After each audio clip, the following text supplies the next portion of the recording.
let's see if I can get this volume sorted.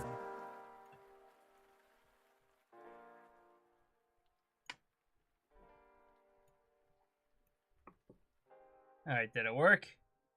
Am I on the internet? I am. I'm definitely off center. Alright, definitely off center. Let's go ahead and just fix that for my own sanity. There we go, close enough. Cool! So, no Mr. Hasbro, no Mr. Paizo today. We're just gonna go ahead and take a look at the OGL 1.2, which dropped about 2 hours ago by Wizards themselves and a Mr. Kyle Brink. So I am curious to read this and see where it goes, because quite honestly, I don't have high hopes for much of this. This is, it's been a week. It definitely has been a week for people, I'll say that much, and that's pretty much all I'll say on that. But yeah, I want to take a look at the OGL 1.2, see what Wizards of the Coast statement had, or see what DNDbeyond statement has in it, and just go from there, because I heard good things. I also read some things that are questionable, but then again, I am not a lawyer, so I want to read it for myself, see what I can get from it, and if anyone can help me understand things about it, that would be wonderful, because I am not smart enough to figure out a lot of this stuff. So, let me just go ahead and change this really quickly so I can update my stuff. And once I do that, we can pull up the OGL. That is not the right button. I definitely hit the wrong button. OGL 1.0 gone. OGL 1.2 and the future of D&D.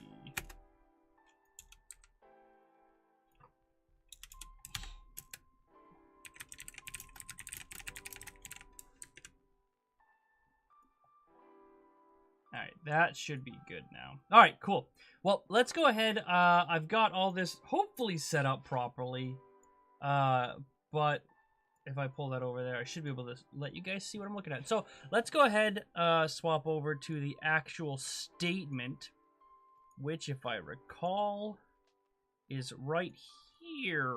That's not the screen I want to show. Here it is. This is the one.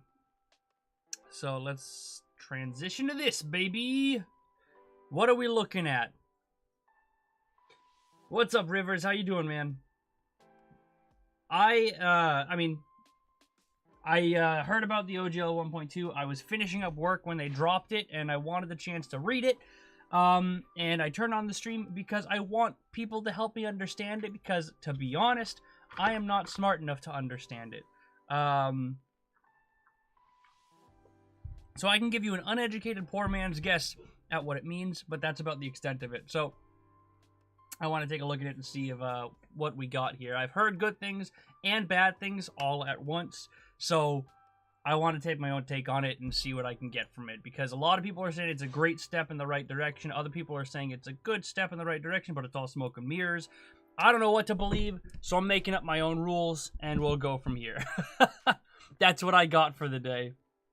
And I want to jump into the OGL pretty heavy. I want to read the actual draft that they have included in this, because I heard that there were some things in it that were just straight up weird.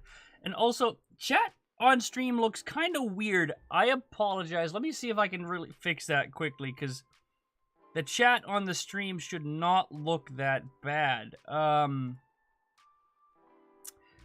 me 1 second. Let me just go ahead and pull this over here really quickly, because that should be a lot better than it looks. Widgets, chat box. Let's go ahead. Let's change it from clean and make a background color. Yeah, we'll make the background color. How do I make the background color something? That should have something. Alright, you know what? We'll just do box. Does box make it better? Nope, box doesn't make it better. What about chunky? Chunky's okay. Old school. No. Boxed. Yeah, I think we'll just do clean. And this background color should be working. I don't know why the background color is not working. Font size, maybe? Enable, save that, maybe that makes a difference? Sorry, Rivers, I'm trying to test stuff right now, and, hi! I want to see if this actually works. Doesn't look, yeah, that looks like there's no background there, okay. So then, is for preview purposes only, it will not be shown in your streaming software. Oh, that would be why. So we're doing boxes for now. And, we'll close this out. We will open this up. Copy that, change the chat box properties to this, save that, close that, launch it, relaunch the chat, and we'll try this one more time.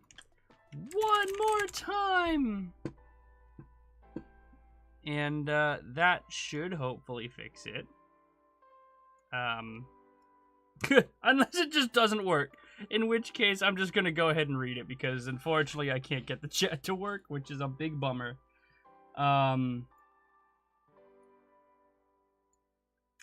Seriously? Why is it doing this? That's really aggravating. Whatever. There's not much I can do about it right now. I want to get to reading this now. So we'll just deal with it. Let me turn on the camera. Alright, so let's take a look. For over 20 years, thousands of creators have helped grow the TTRPG community. Oh, I forgot to do this too. Alright,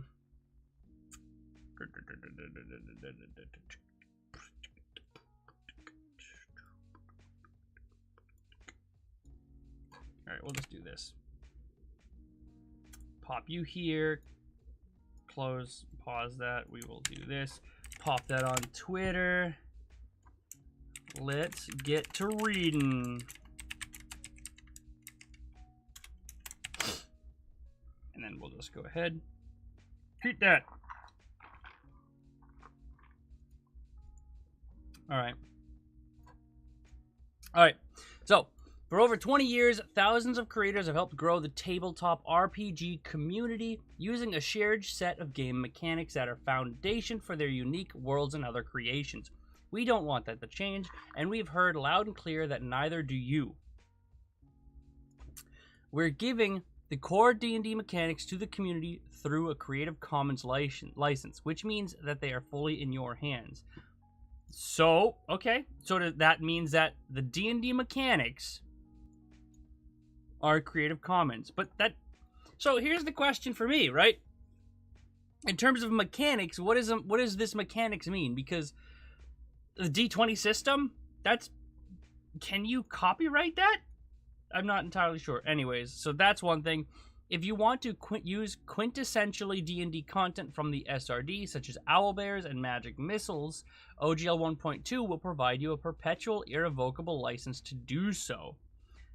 See, that's what I thought the OGL 1.0 was, but I guess not. Creative Commons is a non-profit dedicated to sharing knowledge and has developed a set of licenses to let creators do that. The Creative Commons license will let us give everyone those core mechanics forever because we don't control the license. Releasing the D&D core rules under the Creative Commons will be a decision we can never change. Okay, I mean that sounds all nice and dandy, but that sounds like candied words, right? Or whatever that phrase is. It's not like the D&D core rules were something that we were worried about because, let's be honest, they can't copyright D20. They tried, if I remember correctly. Yeah, I mean, that's what I mean, is I don't understand if they can even copyright half of this stuff, right? So, this, you know, granted, again, I'm not a lawyer, so this is not at all advice, but that seems like they're like making it sound really good and impressive, like by saying things, we can never change this decision. This is really, you know, I guess it sounds nice, but what does it actually mean? Because I'm not entirely sure how far what this even matters. I have to talk to someone smarter than me to actually understand it, so who knows. Let's talk OGL 1.2 and the important ways it's different from 1.0. First, it allows us to address hateful content. Second, it only applies to published TTRPG content, including on virtual tabletops. And third, this license specifically includes the word irrevocable. Okay, so they're adding the word irrevocable in here. But this is something that I want to point out, right? In every single statement that they have made, every single statement that Wizard of the Coast, Hasbro, D&D Beyond, whatever, has made about this, they continue to make a point about hateful content. The first point that they always make in every single one of these statements is hateful content, right? Now, I hate to break it to everybody. And I know I'm not the first person to say this, I'm not going to be the last, but the end of the day, this is Hasbro, who's, Hasbro owns Wizards of the Coast. This is Hasbro. Hasbro is a billion-dollar company. Hasbro does not give a shit about your feelings.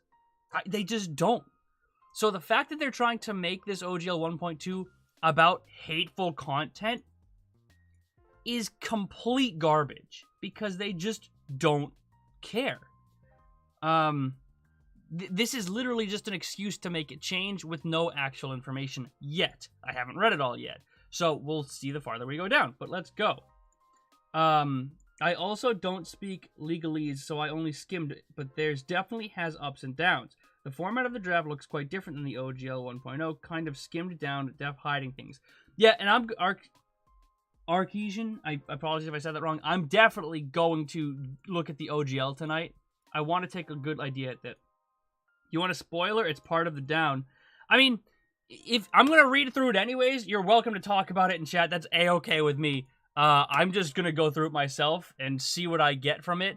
Actually, you know what? That's a good question. You can talk about it in chat. If you're talking about it in chat, I'm probably not going to engage with it until I get to that, because I want to make my own opinion on it without hearing someone else's opinion first. But then, like I said, I'm not a legal person either, so, I could be talking on my backside right now anyways.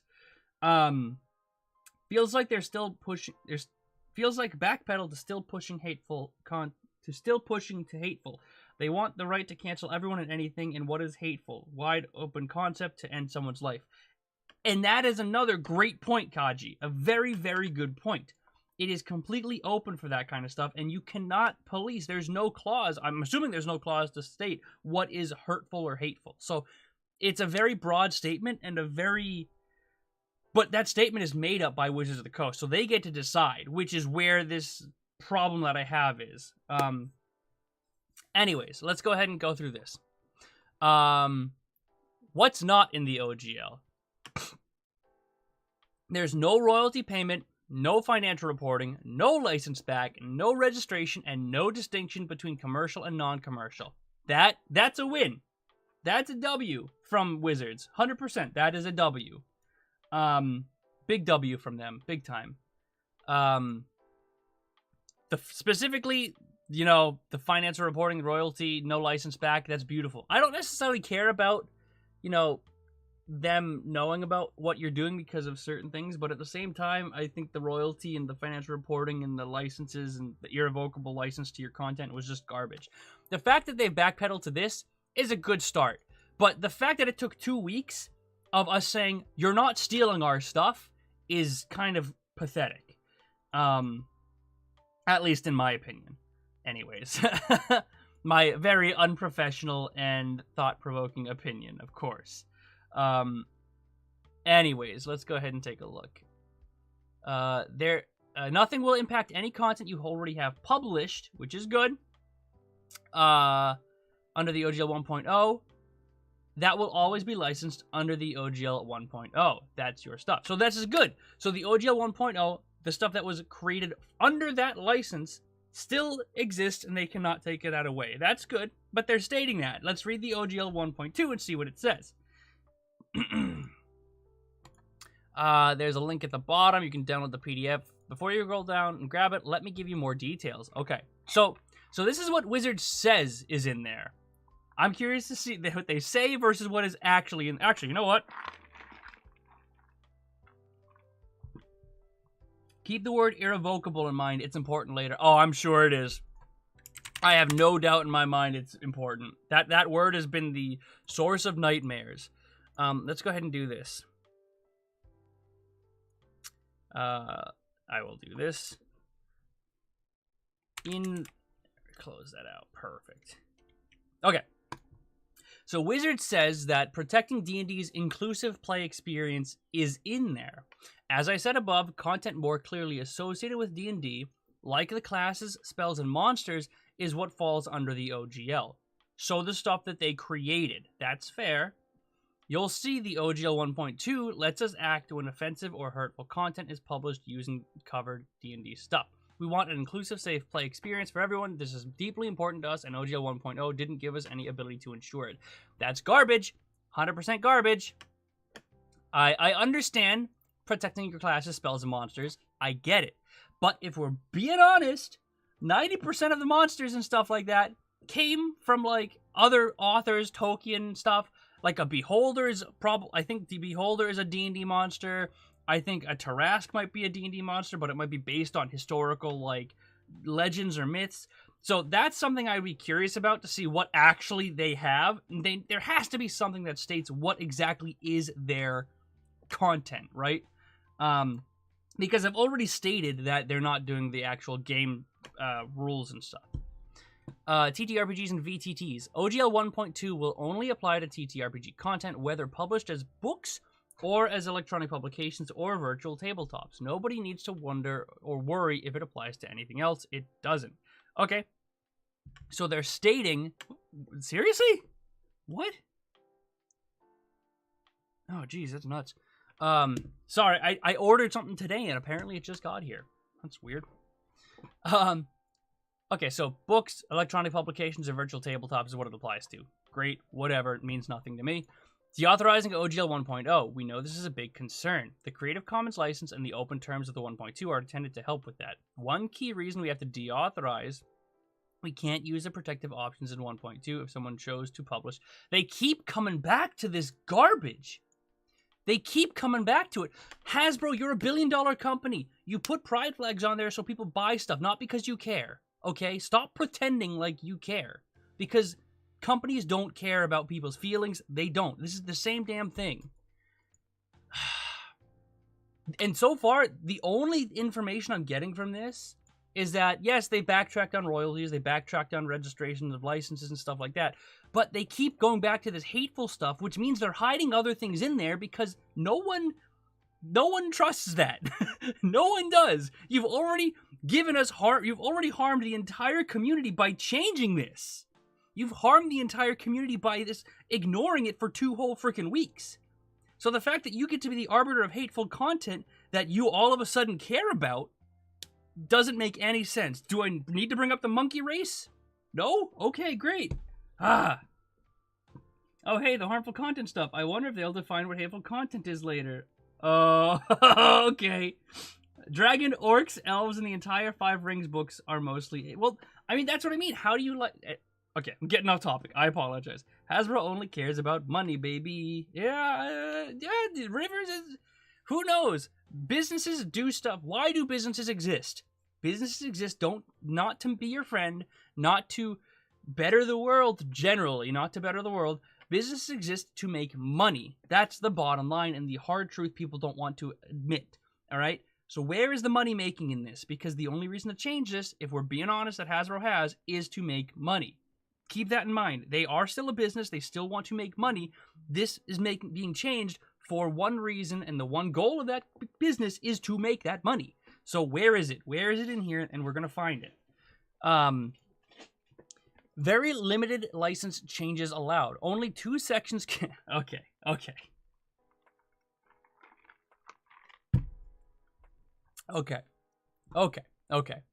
So, this license can be changed, according to this. This license can be changed. Only 2 sections of it, but it can be changed. How you cite wizards in your work, and how we contact each other. We don't know how the future holds, what technology is. Okay, that's fair. That sounds like it's legitimate. That's easy enough. But let's see what it says in the actual OGL. For completeness, let's sum up what else is in the OGL. This... I just want to say... What's up, Glarak? I'm probably saying all these names wrong. Nothing. We're just reading their statement, and then I'm going to get into the OGL. I know I'm reading this very loud, very animatedly, very excitedly, but just reading this, like, if you read this slowly to yourself, like, before you scroll down, let me grab more details on what's in there. For completeness, let's sum up what else is in the OGL 1.2 and supporting. This sounds like someone's trying to be like, I know you're going to complain about it, so let's just take a look at it. It literally reads like, yeah, like an ad. Yeah, it kind of does. It kind of does read like an ad, which honestly, if we're being real here, it kind of is, because everyone's eyes are on this. But yeah, virtual tabletop policy. We will continue to support VTT usage for both OGL and VTT operators. The virtual tabletop policy spells this out. Oh, dude, is there multiple policies in here? Ownership disputes. You own your content. We don't give Wizards any license back, and for any ownership disputes, you can sue for breach of contract and money damages versus holding up products other players are waiting for while we sort it out. They said this in the last statement, at least you own your content. I'm gonna have to read the OGL on it to see what it says, but something tells me this. I have a bad feeling about that. Sadly, if they deauthorize the 1.0, it means we can no longer use 3.5 D20 Modern or 5e SRDs for anything new. Yeah, that is 100% true. If they deauthorize the OGL 1.0, you can no longer use it.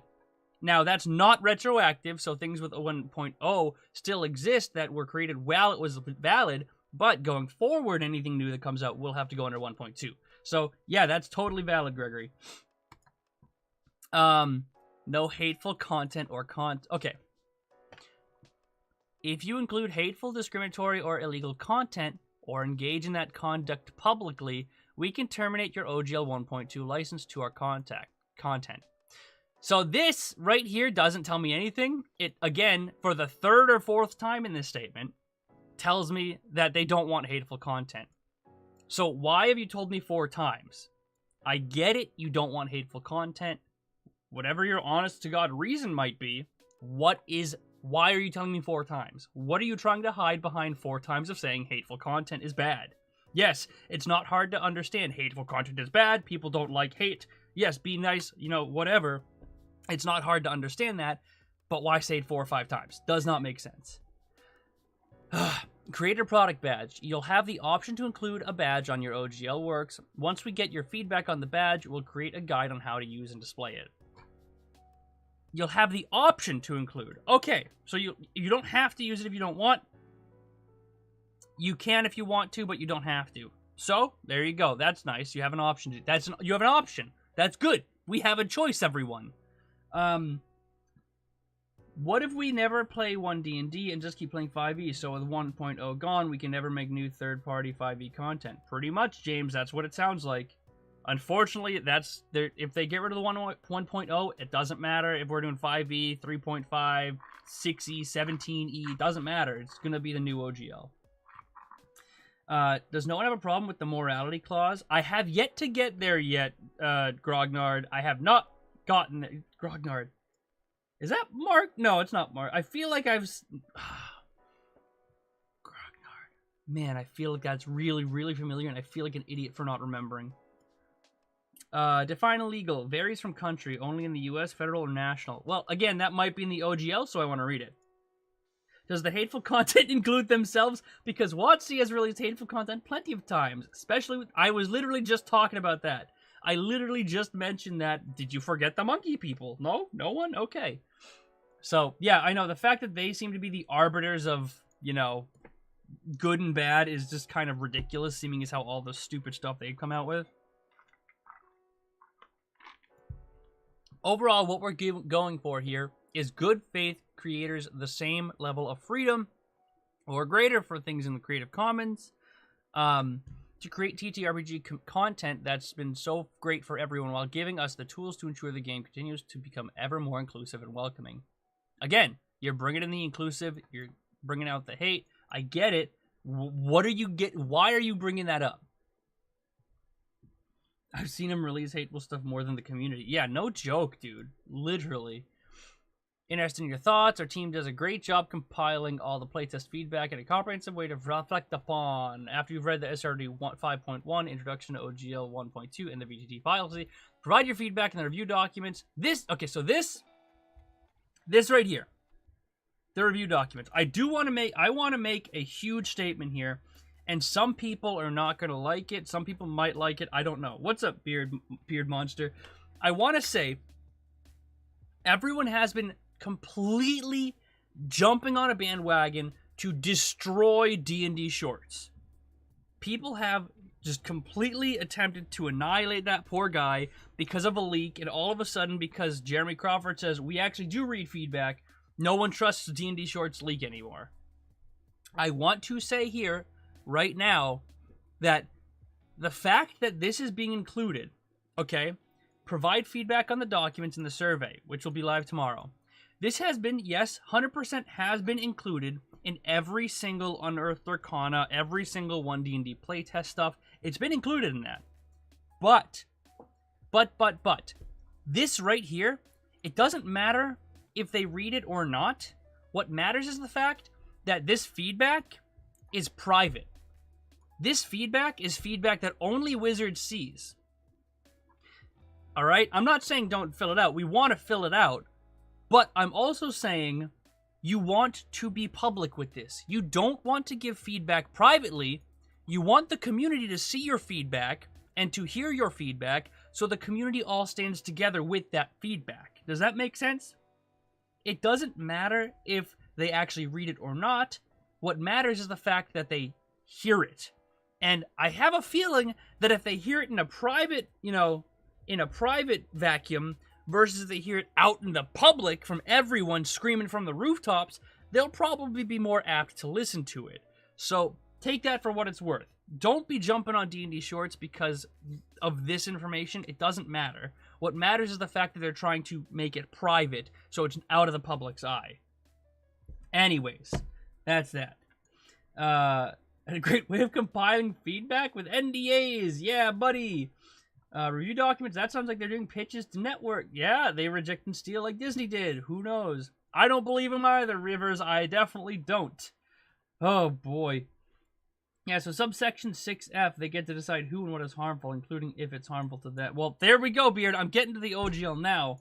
People tend to jump on the bandwagon, and I don't know, man, if it feels like the word for something who doesn't work at a company anymore isn't really that important right now. I think the best option is for the feedback. Yeah, I don't have a problem with them asking for feedback like this, and I don't have a problem giving it to them for this.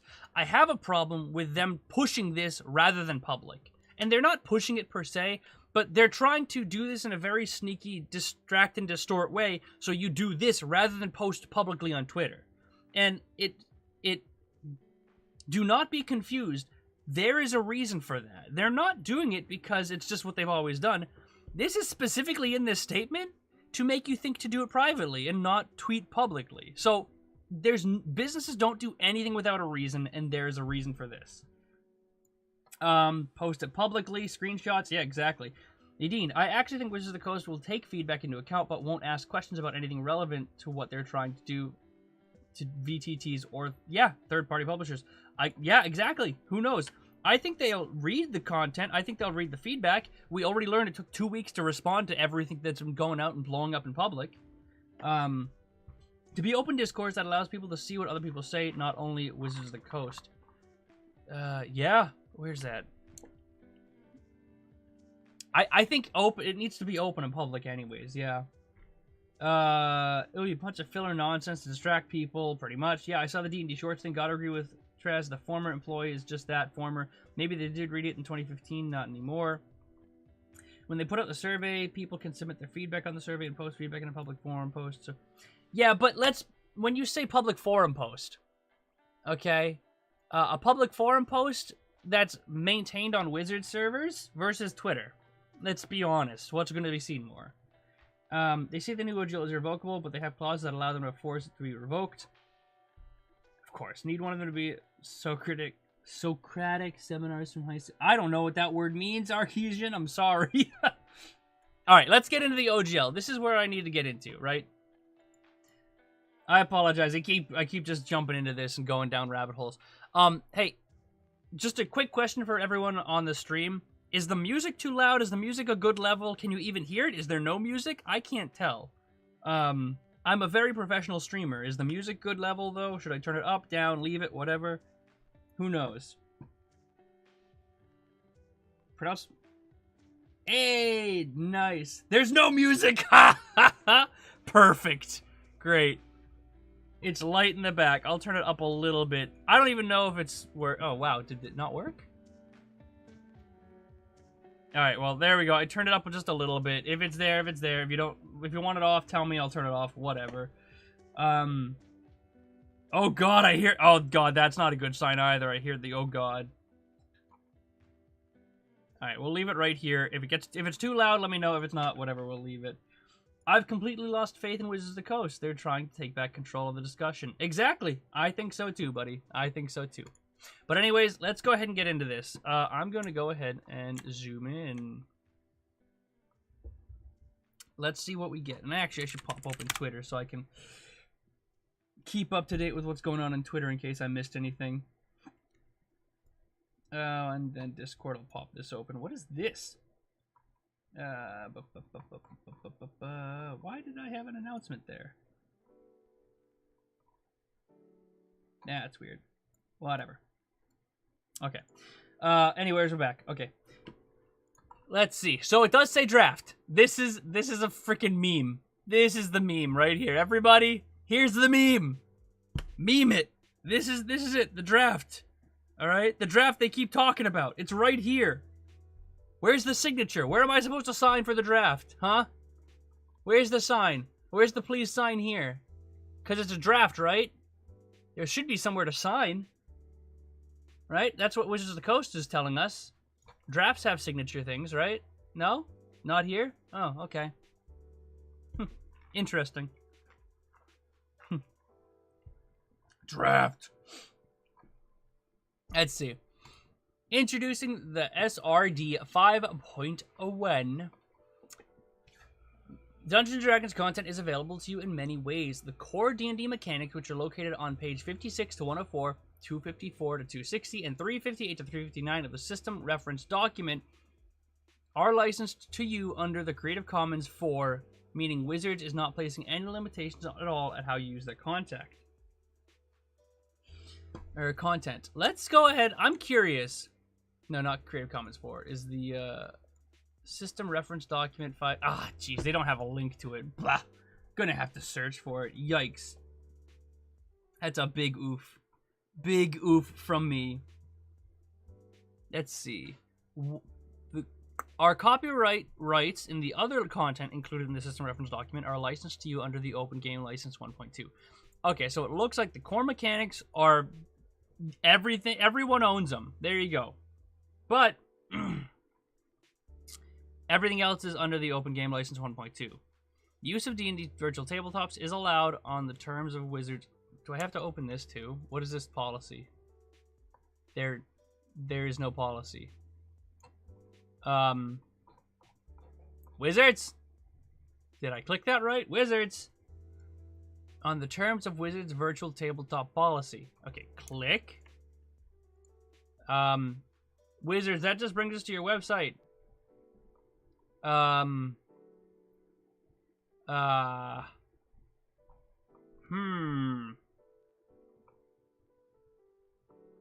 That's interesting. Well, let's see if there's anything under legal. Terms of use, tabletop. I'm not reading all that, guys. I'm sorry. Wizards is linking us to their website, so we have to fucking search for it. Okay. Use of D&D content in streaming, fan art, cosplay, and other fan content is permitted as described in the fan content policy. Does this bring us to the website too? Oh, it doesn't. Look. Oh, that's interesting. All right, we'll look at that after that. So, streaming, fan art, cosplay, fan content. I think fan content just means don't hurt people, blah, blah, blah, whatever. No bad stuff, safe sponsorship, follow the law, whatever. I'll read that after this. I want to get through this. Platforms like DNDbeyond and DM's Guild provide additional paths to share your D&D content under different license terms. Provide additional paths to share your D&D content under... So, DNDbeyond and DM's Guild are going to have different terms? Interesting. The VTT policy is at the bottom of 1.2. Okay. Not off to a good start. Only for now, it's not going to live in the OGL. The draft has links to Wizard's site. Got it, okay. Policy still a draft at the end, and you, the owner of the CC stuff, can revoke stuff. Wait a second, really? Interesting, that's true. They always had different licenses. Creator badges. For content published under the 1.2, you may use one of the following badges, so long as you comply with the guide. Wizards licenses you under the OGL 1.2 to use badge of any of your licensed work. So you can use the license, you don't have to. It says you may use it. Or you can use a badge, you don't have to use it. Here's the big one. Notice of deauthorization of OGL 1.0. The open game license 1.0 is no longer an authorized license. This means that you may not use that version of the OGL or any prior version to publish SRD content after whatever date they decide. It does not mean that any content previously published under that version needs to update to this license. Any previously published content remains under license of the 1.0. Perfect. Well, that makes sense. That's good, so nothing's retroactive, which is great. But regardless, deauthorization should not be a thing anyways, as far as I'm concerned. And the whole thing about them deauthorizing it goes back to the hateful content mumbo-jumbo. This is something we should get upset about, because we don't want them to deauthorize it, right? It doesn't make any sense. It really just does not. The only reason to change the OGL that they have stated that is legitimate is hateful content. And even that, we all know is bull, because Hasbro's trying to push this, right? So their argument to deauthorize it still doesn't hold. I believe the previous one can still allow to DMCA hate stuff. This not only kills all future 5e content and even ORS. Yeah, I mean, exactly. Alright, well, let's go back down and see what else we get. This is the licensing Wizards. Okay, so here's the OGL. Anyone who wants to use licensed content in their own TTRPG by using our licensed content, you agree to the terms of this license and are, as used in this license, we includes our affiliates, blah, blah, blah. Okay, perfect. Let's see. Sorry, my reading this is getting my throat. I'm getting all worked up, getting all excited about something. I got my little coffee cup here, hoping. Whatever. Alright, let's see what we get. Also, I'm trying to read this and read chat, so if I don't read your message immediately, I'm really sorry. I'm just trying to get through and read everything. I'm trying to pay attention to everything going on. As well as trying to understand legal mumbo-jumbo, which honestly I'm too stupid to understand, so I apologize if I'm not reading your chat immediately. But yeah, let's see. Content covered. Our licensed content. This license covers any content in the SRD 5.1 or any subsequent version of the SRD we release under this license that is not licensed to you under the Creative Commons. You may use that content in your own works on the terms of this license. Okay? Our unlicensed content. Only our licensed content is licensed under this. Any other content we release or have released is not licensed to you under this license. Okay, your content. This is your creative contributions to your works that are not our licensed content or our unlicensed content. This license permits you to combine your content with our licensed content and distribute the resulting works as authorized by this license. Okay. They've moving streamers, content creators, and Kickstarters from the OGL into the FCP. What is the FCP? What? FCP? Am I... I'll look at it after. Sorry. There's so much to know. There is just so much. I don't see how they can deauthorize and keep people from using it. Yeah, no one does, honestly. No one understands how they can deauthorize the OGL, but whatever. Oh, fan content policy. Thank you for that. I have the fan content policy up here. I do want to read this again. It was last updated November 15th, but I'm assuming they can change this whenever the heck they want, which is kind of scary, but that's a whole nother being. Works covered. This license only applies to printed media and static electronic files, such as EPUBs or PDFs. You create for use in or as tabletop role-playing games and supplements, and in virtual tabletops in accordance with the virtual tabletop policy, which again brings me to their site, so it's not here. Okay. Your licensed work. To be a licensed work under this license, it must be covered work as defined in section 1B. Okay, so it needs to be an e-publication or PDF, or printed media, or virtual tabletop, in accordance with the tabletop policy, which you don't have yet. It must contain both their licensed content and our personal content, and it must not contain any unlicensed content. So here's the deal, right? They make this unlicensed content kind of very, what's the word? Not nebulous, but like very wishy-washy. They tell you what it doesn't include or what it does include, but there's so much in D&D that there needs to be an easier way to break down for us, in my opinion. I could just be being lazy. Who knows? Licenception, yeah. And that's the reason this is so messy. The previous one was short and simply, this is overcomplicated and likely filled with implicit loopholes. That's why I'm trying to read this, because I feel like this could be, I feel like this definitely has loopholes in it, specifically. That's why I want to read it. They just need the one thing, add irrevocable to the OGL 1.0, and get the hell out of our lives. Yeah, I agree. After reading it, it still keeps at the core of what the 1.1 is without the license back and revenue fees. It's still designed to put publishers and competitors out of business. Exactly. They also have a way to revoke it through a loophole. It's out of control. Oh boy, I can't wait to see that loophole. Thanks, Gregory, because I'm probably going to need you to point it out, because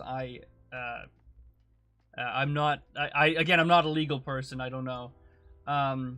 Blurry our content, an orc, a dragon. Exactly. What does that mean?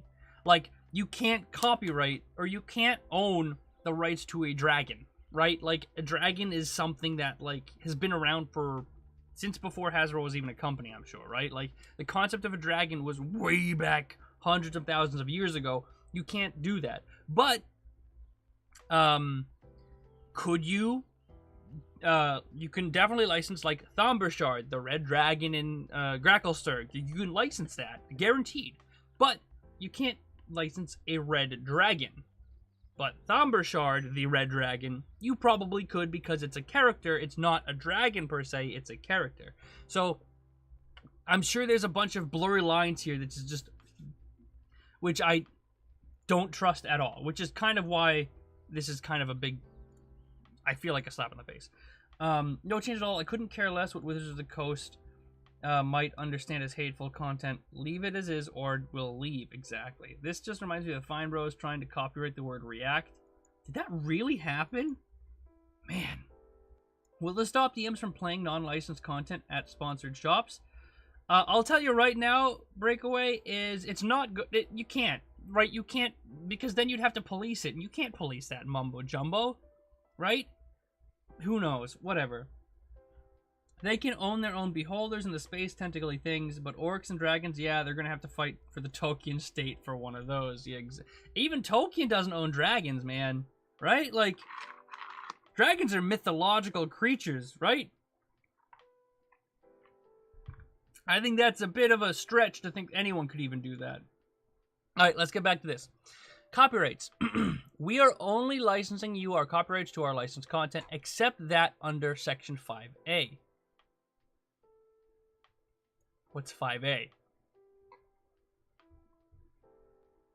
You must clearly indicate that your licensed work contains our licensed content under this license, either by including the full text in your licensed work or by applying the Creative Projects badge in compliance. Got it. So the badge isn't optional then. You have to use it because you have to apply the Creative Project badge. Interesting. People have misheard that. Okay, so the badge is not optional, so keep that in mind. D-Rizzo, they can own the rights to how their specific dragon looks. Each color of D&D has a specific number of horns and their positioning, as well as specific wings and tails by type. Yeah, but when you get into that, you're getting into really muddy waters where you're like, well, I only have one horn on my dragon, but everything else is the same. And law does not work like that, right? I don't think you can copyright, like, a specific, very specific, like, oh, 2 horns, 7 ridges on the back, a tail, whatever. You can't copyright that. I don't think so. I'm not a lawyer, but I feel like that's way too up in the air. You have to leave it to someone smarter than me to figure that out. They actually genius by convincing players to do what they want. Just turn to crime. Look, man. Some of my murder hobo players would love that play style. All right, I'll tell you that much right now. The whole premise of the entire homebrew campaign is not getting caught by Wizard's legal team. Ooh, roll a stealth check. Nat 1. Ooh, here's your cease and desist. It's optional. It's just you have to do it appropriate to the style guide rules. It's a trademark graphic design thing. All right, well, I'm sure I'll find that somewhere else. Want to know how old are dragons? I don't think I want to know, but they're older than it. I could probably imagine, I'm sure. All right. You receive no other rights to our trademark and no rights to any other intellectual property we own. License. In consideration for your compliance with this license, you may copy, use, modify, and distribute our licensed content around the world as part of your licensed work. This license is perpetual, meaning that it has no set end date, non-exclusive, meaning that we may offer others a license to our licensed content or unlicensed content under any conditions we choose, and irrevocable, meaning that this content placed under this license can never be withdrawn from this license. It also cannot be modified except for the attribution provisions on Section 5 and Section 9A regarding notices. Okay? So it can't be modified except for Section 5 and Section 9A. Section 5 is...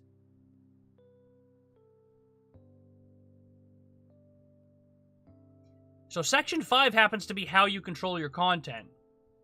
And you can make your content under any terms you choose, but you may not change the terms under which we make... Okay, so effectively, they can change how...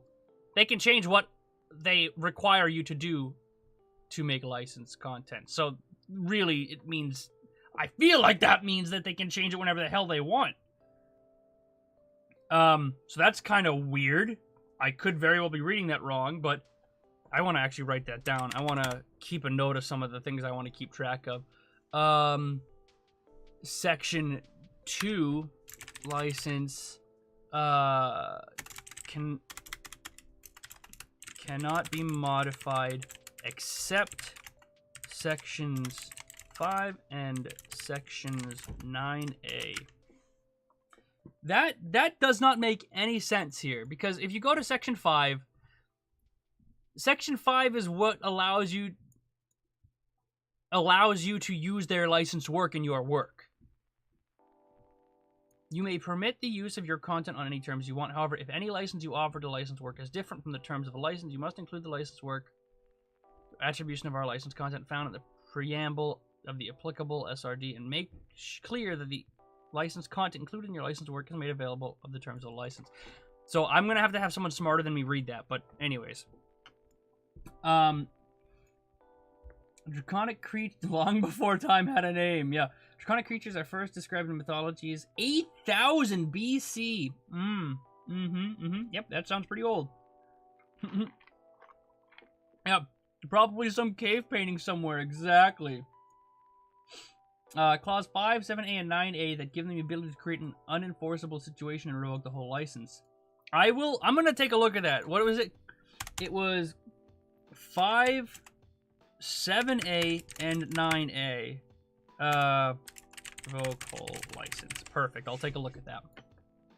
Alright, what you own. Your licensed works are yours, and they may not be copied, bought, or used without your permission.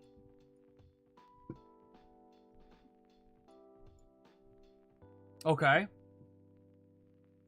Copyright law is weird. They can copyright their art of the likeness of a dragon under a specific name, blah, blah, blah, but that doesn't mean they can DMC someone who does something similar. Okay, that's kind of weird. That copyright law is always so wishy-washy, dude. I never understand it, and it just seems so, like, up in the air. Everything is up in the air about it, I feel like. And I'm not gonna lie, there's so much to it that I feel like it's meant to be specifically confusing.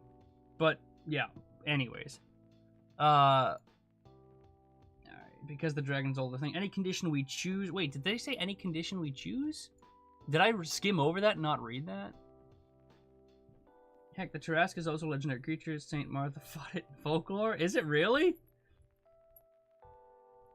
All this so they can turn D&D into a crappy 70s, 80s text-based computer adventure with AI DMs and microtransactions. Andrew coming out with the hot one. Holy snot. Coming out hot with that. Oh, joke's on you. Hasbro is 12K BC according to Hasbro. True. 9D. Okay, let's take a look at 9D. Alright, let's take a look. You acknowledge that we and our licenses are, as content creators ourselves, might independently come up with content similar to what you create. If you have a claim that we breached this provision, or that one of our licensees did in connection with content they licensed from us, any such claim will be brought only as a lawsuit for breach of contract and only for money damages. You expressly agree that money damages are an adequate remedy for such breach and that you will not seek or be entitled to injuncture. So this means that what is injuncture relief? What is this? Remedy which restrains a party from doing certain acts. So effectively, this is saying that you can't stop us from doing it, but if we get caught with our hand in the cookie jar, we'll give you money, but you can't stop us from taking the cookie, is what this says. That's what that means. Anyways. In any such lawsuit, you must show that we knowingly and intentionally copied your licensed work. Access and substantial similarity will not be enough to prove a breach of Section 3. So this, in the terms, means that you have, pretty much, it falls on you to prove that we knowingly and intentionally copied your work. So they could literally take your work, use it all very similar, change some words around, and you would have to, the fall will be on you to prove the fact that they pretty much just copied it. Which, in a court of law, makes sense, I get that, but the fact that it says substantial similarity will not be enough probably means that you have to prove that they negligibly took it. And there's never going to be a time when someone's not going to be able to prove it without just saying it's incredibly similar to mine. So this is literally kind of weird.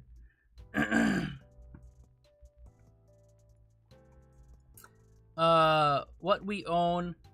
I'm not spreading misinformation. I'm just saying how I'm reading it. I never said I was a lawyer. I'm just straight up saying I don't understand it. But hey, that's how I'm reading it. That's all it is. What we own, our own licensed content, and reserve all rights not expressly granted to this license. Okay, so that's more of the SRD stuff that they mentioned earlier. You control your content. You can make your content available under any terms you choose, but you may not change the terms under which we make our licensed content available. Okay, so this is what we read earlier.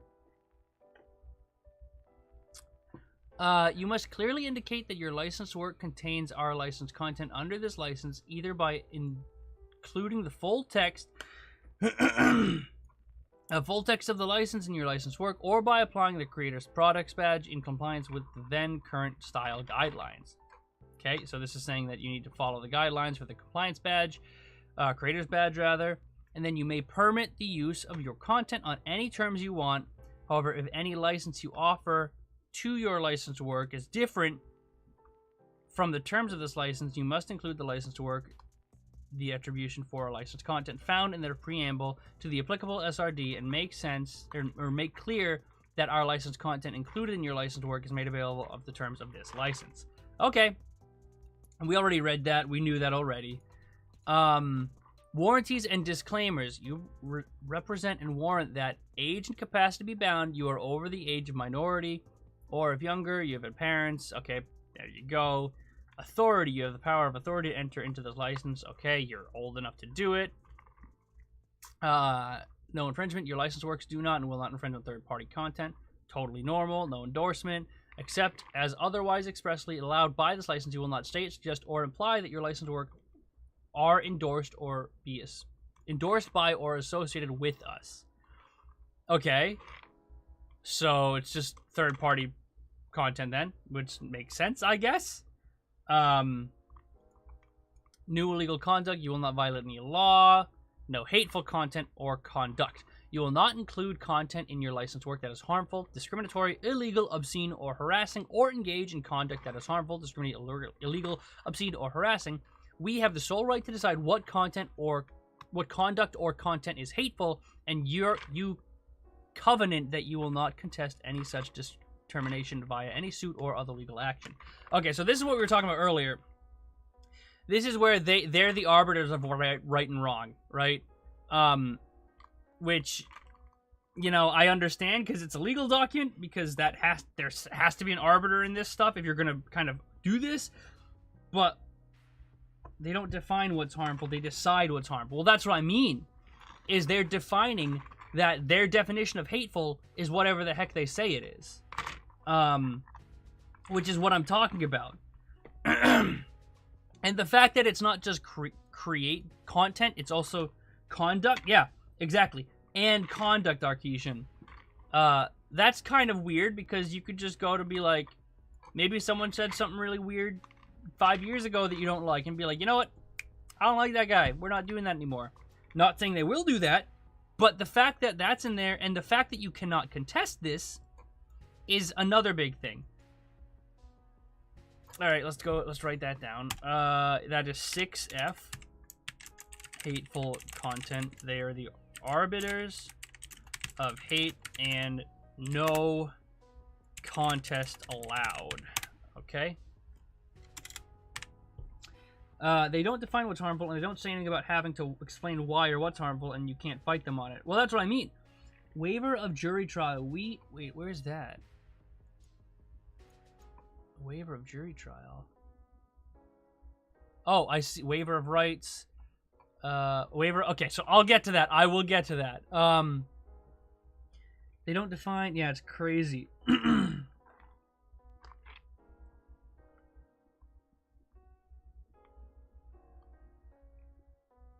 It's later? Okay, great. Thank you all. 3 people. Bop, bop, bop. Thank you so much. Yeah, exactly. Hey, publisher X has gotten big. Now they're harmful to us. Exactly. And they don't have to decide, or they don't have to explain what is harmful or hateful, right? They just get to do it regardless. So that's the really scary part there, which is a very, very good point. Forgot the order, had it saved. Don't worry about it, buddy. I'm going through the whole thing myself, so I'll get there anyways. No worries. People get very worked up about this anyways, so people are talking all about everything in here, and we're just chatting about it, because this is my first time reading it through fully myself. Again, just so you all are aware, I am not a lawyer. I do not do any legal work. I am translating this in the best poor uneducated man's way that I can, and how I can read it myself, being a poor uneducated man. So we'll see how that goes. I want to make an insight check on this. Did you roll a nat 1? Well, actually, you don't need to roll an insight check on this. The DC doesn't exist because you just automatically succeed. This doesn't. There's a lot of stuff in here that's kind of weird. Modification or termination. Okay, so this is the part that I'm curious about, right? Let's see. Modification. We may only modify the provisions of this license identifying to the attribution required under Section 5. Wait, what? We may only modify the provisions of this license identifying the attributions required under Section 5 and the notice provision of Section 9A. Didn't they already mention that in 2? It can also not be modified for the attribution, except for Section 5 and 9A. Okay, so we may only modify the provisions of this license identifying the attribution required. Okay. Identifying the attribution required under Section 5A and the notice provision of Section 9A, we may not modify any other provision. Okay, so that's stating the same thing we just got. Termination. We may immediately terminate your license if you infringe on any of our intellectual property, bring an action challenging our ownership of our licensed content, trademarks, and patents, violate any law in relation to your activities under this license, or violate Section 6F. And we may terminate your license if you breach any term in this license and do not cure that breach within 30 days of your notice to the breach. Okay. Well, I want to get through the whole thing before I see that Nadine... or was it Nadine? No, it was... Sorry, Gregory. I want to do that before I want to read through the whole thing before I see how they can modify it, if that's in there at all. They'll use that clause to go after anyone they like. Exactly, Nadine. Exactly. There won't be any monsters in D&D, D&D, as they are bad. You can construe any content as bigoted if you try hard enough. Literally. They can modify sections 5 and 9. That's what that says. I'm just curious where this loophole is that I'm trying to find. Let's defeat everything with sprinkles, hearts, and rainbows. Yikes. That's a yikes. Oh. Alright, let's keep going. Disclaimer of warranties and limitations of liability. You understand and agree that we are providing the licensed content as is and make no representation or warranty of any kind concerning use of this licensed content except as expressly stated in this license. We disclaim all warranties, express, implied, statutory, or otherwise. You bear all risk of using the licensed content and such. Use it solely at your own discretion and risk. We have no liability to you for any types of damages in connection with your use of our licensed content, including any limitations, indirect, consequential, special, punitive, or exemplary damages, so long as our conduct at issue was not grossly negligent or intentional. Okay? So if you get caught doing bad stuff with their stuff, they're not at fault. And miscellaneous. Notices. We may notify you by any email or physical address we can locate for you. Only if we cannot locate your email or physical address after a reasonable search, notice via a public channel is sufficient. You may provide notice to us of your email or physical address or any other notice by emailing OGL notices. Okay? Entire agreement or disclaimer of reliance. This license governs your use of our licensed content. This license consists only of the terms expressly included herein and does not any matter not expressly included herein. In accepting this license, you represent and warrant to us that you have relied only on the terms of the license and the advice of your own counsel. If any, you have not relied on anything that is not expressly a part of this license. Have you guys ever read, like, a book, like a sentence, like 5 or 6 times in a row, and it just does not make sense, and then you finally read it again and it makes sense? I feel like that all got jumbled up in my brain when I was reading it, and I did not register any of it, if I'm being honest. I didn't register it at all. That's really funny. Yeah, that's just a lot of gibberish to me. I apologize. I'm not reading that one again.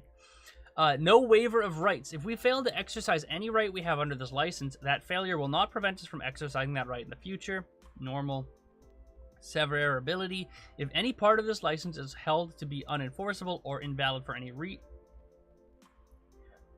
Wait a minute. If any part of this license is held to be unenforceable or invalid for any reason, Wizards may declare the entire license void.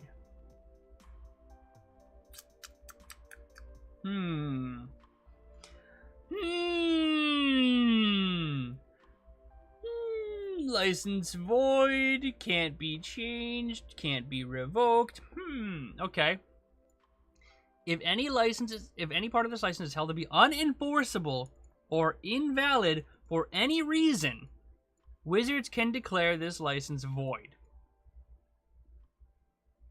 Okay, so can't change license somehow, but 9D states they can render it void if found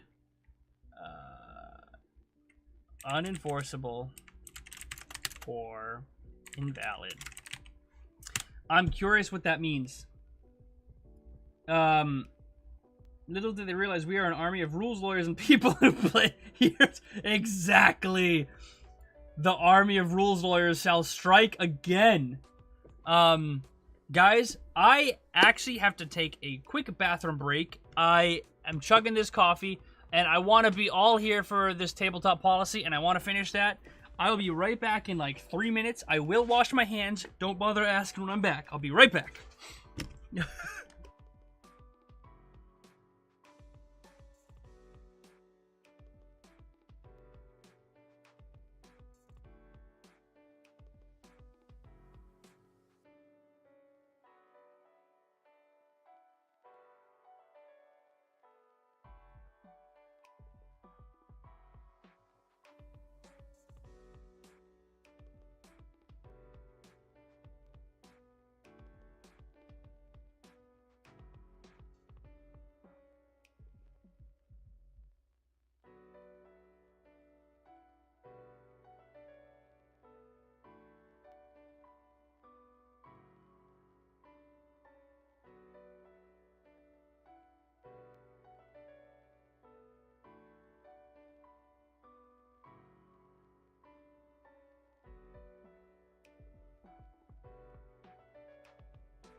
Yeah, I washed my hands. Get off my case. Oh, alrighty. Let's see what did I miss? What did I miss? Let's go back to my top screen. Alright. Let's see. Okay, oh wow, there was a lot of chat I missed. Okay. License says we can... Oh, Schnott, you're right. We made something unenforceable. Void the license, bro. Yeah. Hateful content... Bathroom! Hateful content canceled! No, please! No, please! Please don't do this to me. Don't do me like this. Oh, no. Oh, my goodness. Part saying the license is unmodifiable is to the users of the license, not themselves. Exactly. They can void it whatever they want. Oh, boy. There's so much here. I'm sorry. Yeah, let's just start reading again. There's a lot there in the chat. Alright, let me take a look. Oh my goodness. Alright, let's take a look at this. See what this goes through. Alright, so effectively 6D means that they can remove or void the entire license if something is unenforceable, which is kind of weird for a... I mean, it might be weird, it might not be. I'm not a lawyer, but that seems kind of weird since they just spent 5 hours telling us that it can't be changed. Alright, governing law, jurisdiction, class action waiver. The license and all matters relating to its interpretation and enforcement will be governed by the laws of the state of Washington, and any disputes arising out of or relating to this license will be resolved solely and exclusively through the individual litigation in the state or federal courts located in the country in which Wizards or any successor has its headquarters, and the parties expressly consent to the jurisdiction of the such courts. Each party hereto irrevocably waives the right to participate in any class, collective, or other joint action with respect to such a dispute.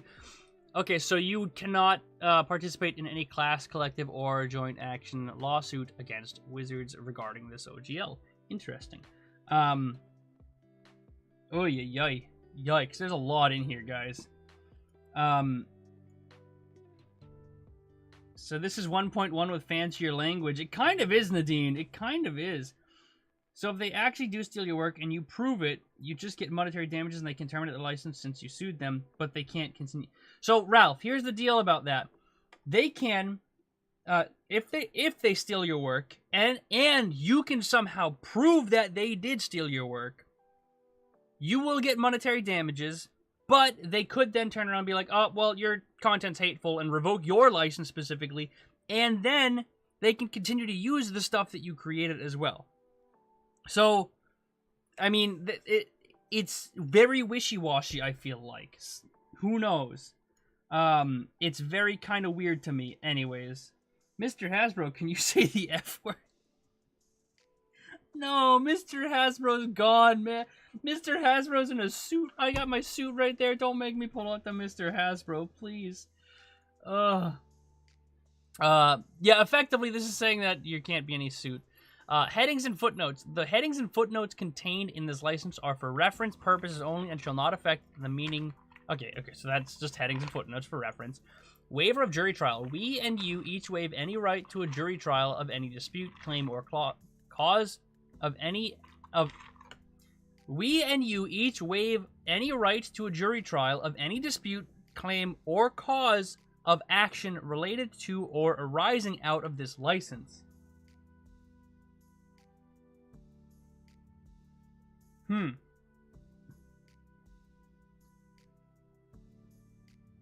So you waive the right to a jury trial.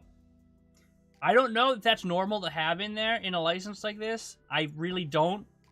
But to me, that sounds weird. As someone who is not a legal advisor, this is not legal advice, and I am not a lawyer. I'm just a uneducated poor man, and that just sounds weird to me. So, I'm going to have to wait for someone smarter than me to read that. Review by counsel. You should seek advice. Actually, you know what? I do want to write that down.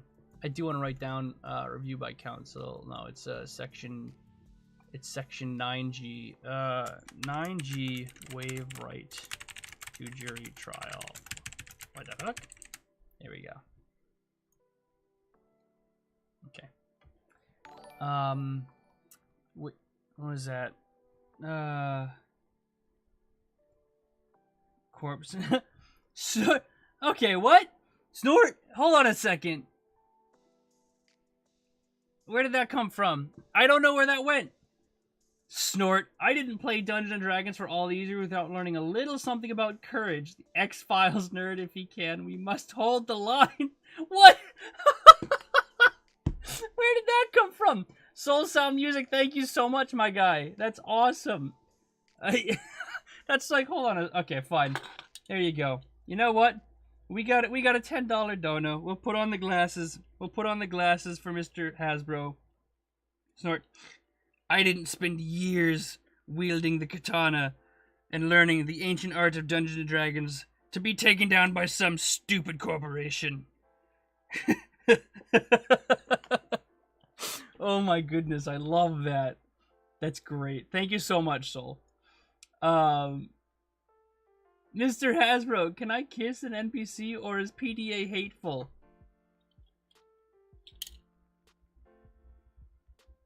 I'm not saying that. Never mind. I'm not going that. I'm not going there. Sorry, Artesian. I was gonna say something, and I am not getting canceled today, boys and girls. I'm not doing it. Yikes, dude. Ugh. Jeez. Alright. So, I'll keep my glasses on for as long as I can. But I'm not putting the suit on yet. I'm sorry. Let me see. Waiver of review by counsel is basically saying you know exactly what this means, right? Let's go ahead. You should seek advice of counsel to make sure you understand the license. That's pretty much saying you understand this. If you read this, you understand it. It's pretty much what it's saying. Waiver of jury trial means that any lawsuit has to be decided by a judge, not a jury. Can be good or bad depending on your perspective. Okay, thank you, Alexis. I did not know that. That's why I was waiting for someone to explain that to me, because I did not understand that fully or grasp it entirely. So I really appreciate that. Alright, I just can't imagine when a jury trial would apply over anything related to this.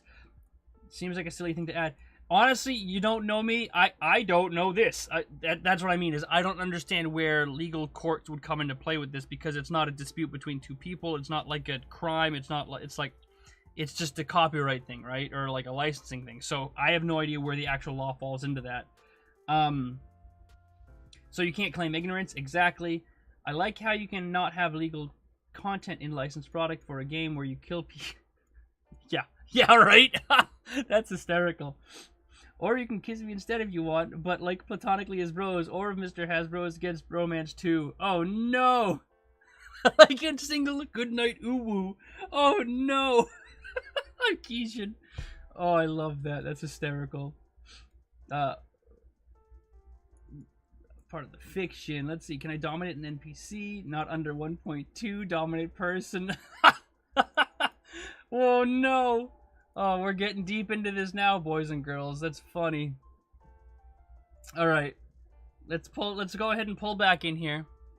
And now we're at the virtual tabletop policy. And if this is anything like I have heard, this is the worst part. That's what I got, at least. From what everyone in chat has said. At least early on, people in chat said this is the worst part. And it's actually very short. So let's see where this goes.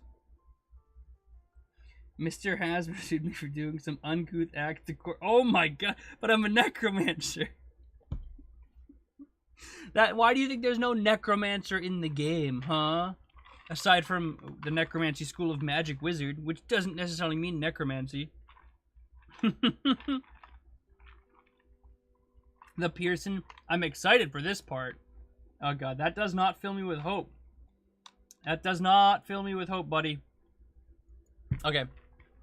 Let me just double check everything. Let me stretch. What is this? Alright, let me do a quick stretch. Here we go. Let's get ready for this, because everyone seems to be really excited about this part. Oh. You ready for this? I don't know if I am. Should I put on the Mr. Hasbro suit for it? Should I put on the Mr. Paizo stuff for it? Should I be the unpaid intern for this? Is it going to be that bad? Wow, stretching, that's ableist. Oh my goodness. Guys, streaming just started to be like, I just started getting people with the stream and now I'm already canceled for being ableist by stretching. Mr. Hasbro, it seems like I can't finish. It seems like something is missing. Oh no. Will, why? Oh. Yeah, using magic actually is discriminatory to those who can't use magic, Mr. Hasbro. I mean, you know, we're all joking about this stuff, which, you know, to an extent is funny, but this kind of stuff is legitimate. Like, the fact that Wizards has the option to just say your stuff is hateful without explaining why is the scariest thing in the world about this. So, yeah, you know, it's funny, but, you know, I deal with difficult stuff. I deal with stress. I deal with anxiety by laughing. Why do you think all of my videos about this have been humor, have been meant to be funny? And if you're not laughing at it, I apologize, but they've been attempts at humor, right? That's because I deal with stress with laughing. Some people hate it, some people think it's great, but you know, that's how it goes. All right. Only humans in your campaign? Yep, I mean, there we go. We're getting into a dark territory. All right, let's move on past this. Let's go into the virtual tabletop. Ready to go. You also have to wonder why they're drafting before the community survey. Tells me they don't give... Yeah, well, I mean, yeah, no joke, right? Oh, all right, let's get into this. Let's go ahead. Let's see. As gamers and big fans of VTTs, we are announcing this new VTT policy as part of the rollout of OGL 1.2. Why does Wizards need a VTT policy? We support the role VTTs play in the tabletop space.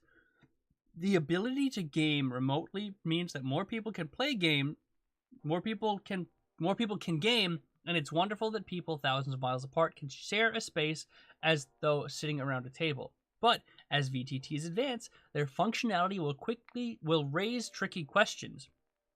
Where is the line between a VTT and a video game?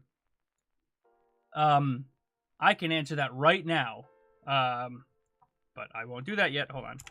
VTT policy. Difference between VTT and video game. Let's see. When does a VTT become more than just a replacement for a traditional tabletop? Those questions require thoughtful answers. Answering them will take time, and we want this policy to reflect your input, so we'll be asking feedback and talking to you about our goals as the discussion advances and new technology emerges. Okay. So, here's the deal. And I think Pearson, I think it's Pearson. I apologize if I said that wrong. You're right. I think this tells me everything what this is about. What is the difference between a VTT and a video game? So that's exactly what this is going to be about. For me, the difference between a virtual tabletop and a video game, all right? I think this is going to be different from time to time, right? Or from person to person.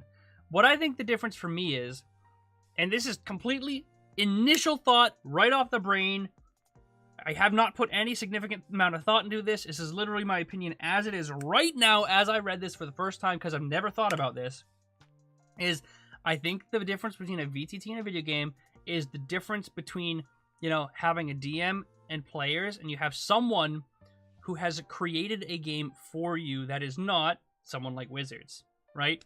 So if I'm someone and I'm running this game, something that doesn't require a DM is a video game. There it is. Something that does not require a DM is a video game. Okay? And when I say DM, I don't mean a traditional like DM per se. I mean someone that fulfills the DM role, someone that prepares, creates, adjusts, makes maps, moves stuff around, organizes timelines, stuff like that. That's what I view as a DM. So that's my initial quick thought on it, but who knows? We'll see where this goes. Using VTTs to replicate the experience of sitting around a table and playing D&D with your friends. So What is permitted under the policy is using them to replicate this. So displaying static SRD content is just fine because it's just like looking in a source book. You can put the text of Magic Missile up in your VTT and use it to calculate and apply damage to your target, and automating Magic Missile's damage to replace manually rolling and calculating is also fine. The VTT can apply Magic Missile's 1d4 plus 1 damage automatically to your target's hit points. You do not have to manually calculate and track damage. Okay. What isn't permitted are features that don't replicate your dining room table storytelling. If you replace your imagination with an animation of the Magic Missile streaking across the board to strike your target, or your VTT integrates on content into an NFT, that is not a table. Okay.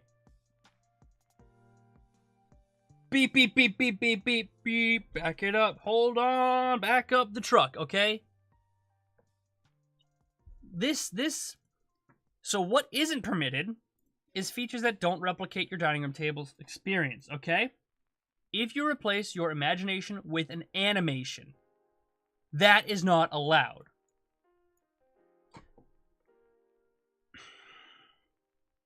So here's the deal, guys.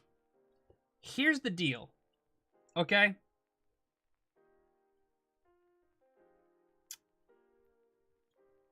This right here, okay? This bit, imagination with an animation, or imagination versus animation.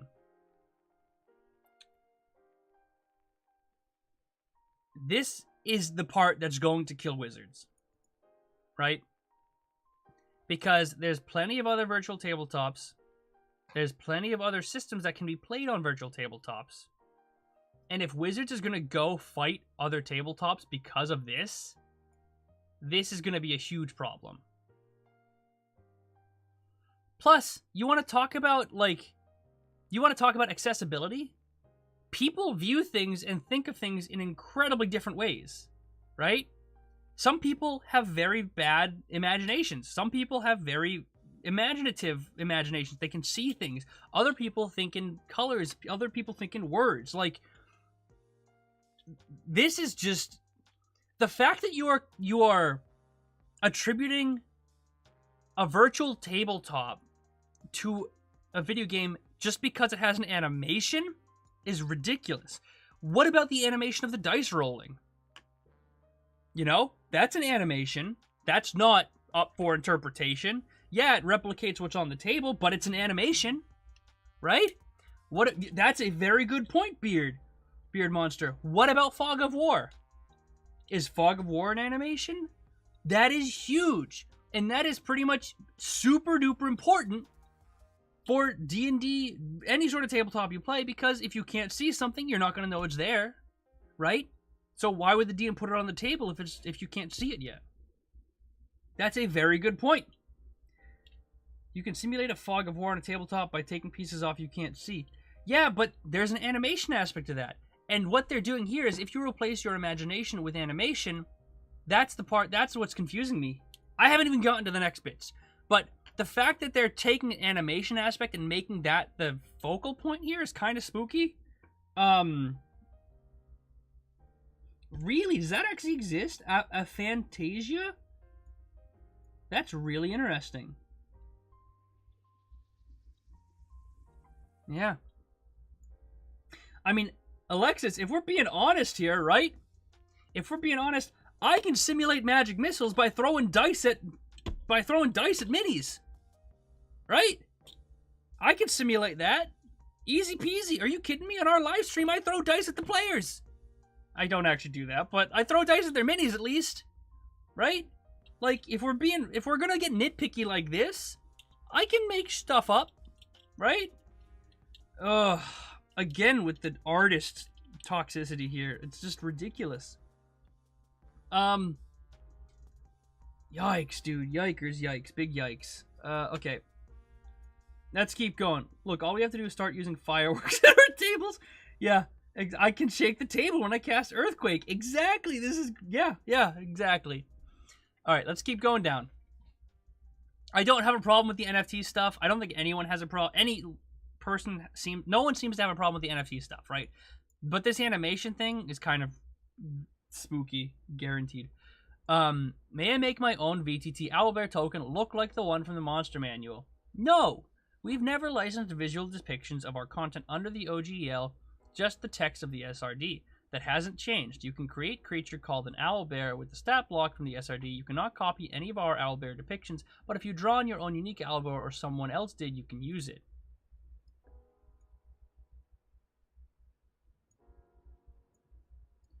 Okay, so here's another question I have, right? Yeah, they throw the NFT in there for smokescreen. Exactly, I agree with you. So here's my next question about this, right? You can't make the owlbear token look like the one from the monster manual, right? You can't do that. But you can make your own owlbear and use it.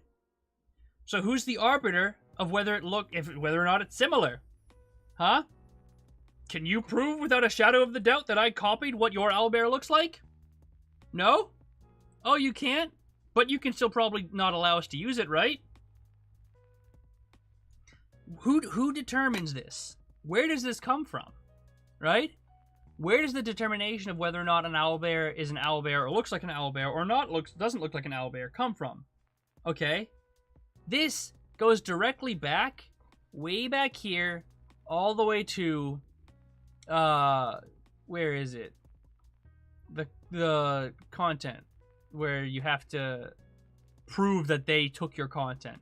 Yeah, you have to show we knowingly and intentionally copied your work, right? So it's just kind of one of those things where, like, who's going to be the arbiter of this information? Whatever. Yeah, call the owlbear Steve. It's not an owlbear, it's a bear owl. There you go, you're solved.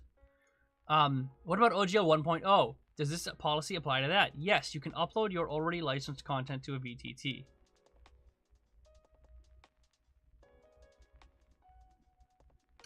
No, Beard, you're wrong. Blizzard does not use owlbears. Blizzard uses moonkins. Moonkins are different than owlbears. Trust me, I'm a balance druid.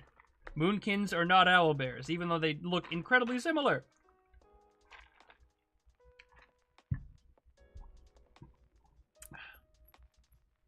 Yeah, voice test. According to this, if you get a picture of an owlbear from DeviantArt, then yes, that is a breach of this agreement. So, keep that in mind. Yep. It reads like, look like, not copy, but then says you can draw your own. Exactly, that's what I mean, is it doesn't make any sense. Turtles? Not turtles. That's funny. Paizo uses owlbears, do they really? Interesting. Alright, Andrew, I understand, my guy. Thank you so much for dropping by. Have a good night, dude. Have a good one. I'll talk to you later. Thank you for just dropping by and talking about it.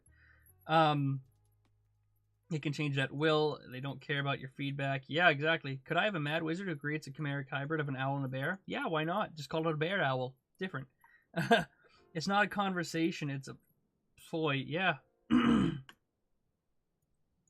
In Darkshire, their enemy is named Owlbear. I don't know. Honestly, Baird, I gotta be honest, I don't remember. I know that their species is called Moonkin. There could be something called Owlbear. Read, may I make my VTT Owlbear token rule? After reading, I own and operate a VTT. What is this? I own or operate a VTT. How does this affect me? If you are a VTT owner or operator who supports OGL products on your platform, you have the same obligations for VTT content that any other website owner or operator has for copyrighted content under DMCA.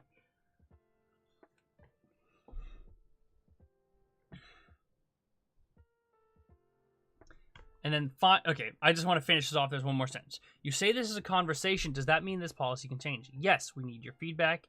As the tabletop space evolves, the potential of VTT. So none of this matters. None of this matters because this can change like that, effectively. Okay. All right. So let's break this down.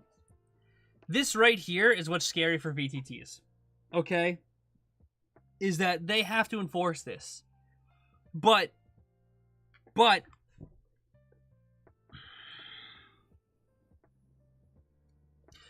the thing is with this, VTTs have to enforce this owlbear garbage and this animation garbage, right?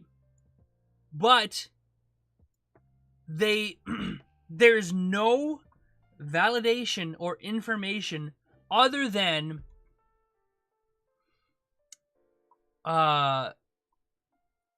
licensed visual depiction of an owlbear. But you cannot copy any of our depictions. So it seems like as long as you have a unique owlbear on there, you can. But you're putting all of this stress and you're putting all of this on the tape VTT. You know what? This is actually, you know what? I'm going to reach out to, let me see. He's probably busy. He's probably streaming right now.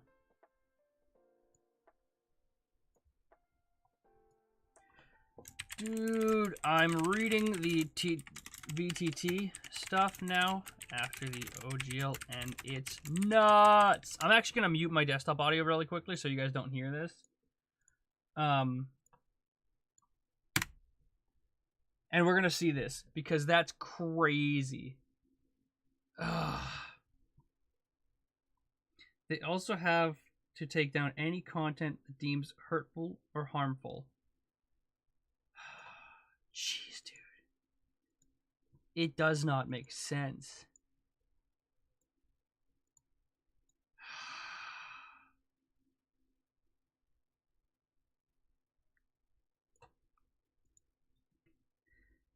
Alright, this is one of those things. Alright, let's turn this back on.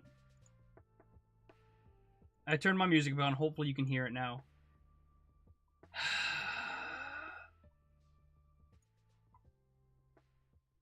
So here's my question, right?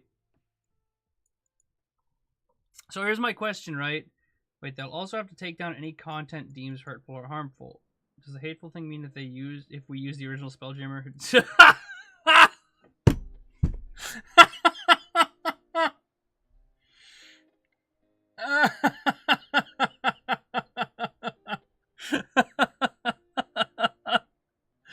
Oh my goodness, voice test. Oh my goodness, voice test. Does YouTube have like a thing where I can give you like a thumbs up on the channel or something for that? Because that is hysterical. You deserve something for that joke. Holy snot.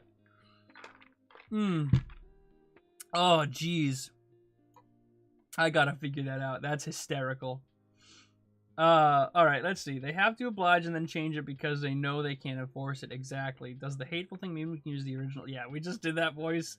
Wizards can nuke your content from every platform out there if they decide they don't like you. I mean, people yar hard during 4E. It will happen again. Yeah. And you know what? It's you know what I plan on doing, everyone? And actually, I don't know if anyone would actually be interested in this. But, I'm gonna keep covering this OGL stuff because, let's be honest, one, it's good content, and two, it really matters for people. Like, it does affect pretty much every single one of us. And this is not a good look. This, to me, like you said, Pearson, this seems like it's meant to... Mr. Hasbro. It seems like it's meant to take out the competition. Because it is. I am so sick of this. Like, this just doesn't make any sense. Why are you trying to destroy the community that you've built up, that has been built up, not by you, but by the community themselves? Like a person. I keep saying Pearson? Person. Sorry, person. The person. I'm an idiot. Sorry. Sorry, person. But I get what you're saying here. This is literally just meant to kill competition. Because even if, right? Let's take a look. Let's mentally think this, right?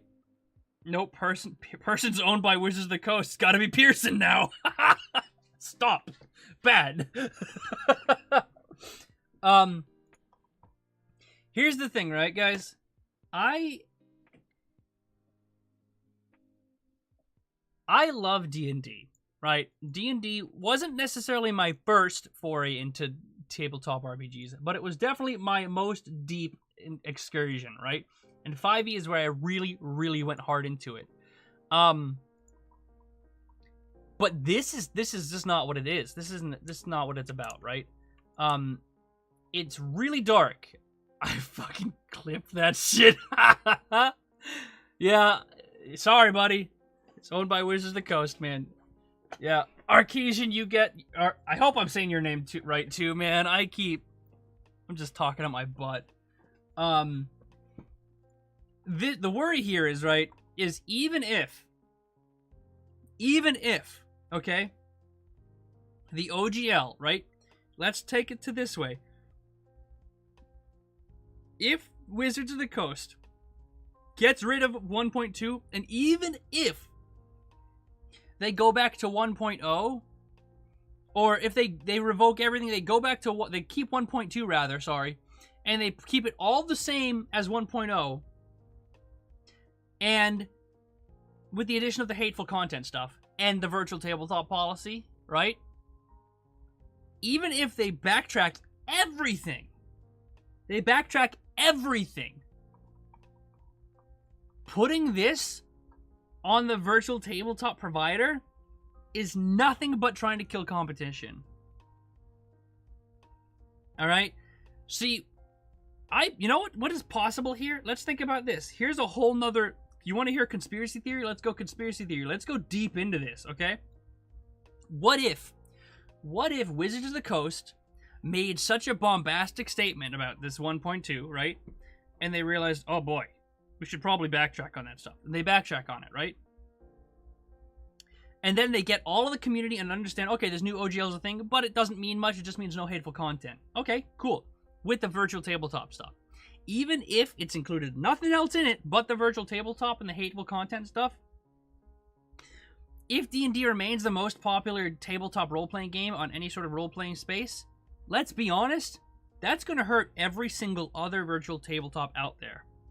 Because you can't police every single person playing the game, right? It's impossible, it's improbable, highly improbable, most likely impossible, right? This tabletop policy sounds like it's purely meant to kill other competition.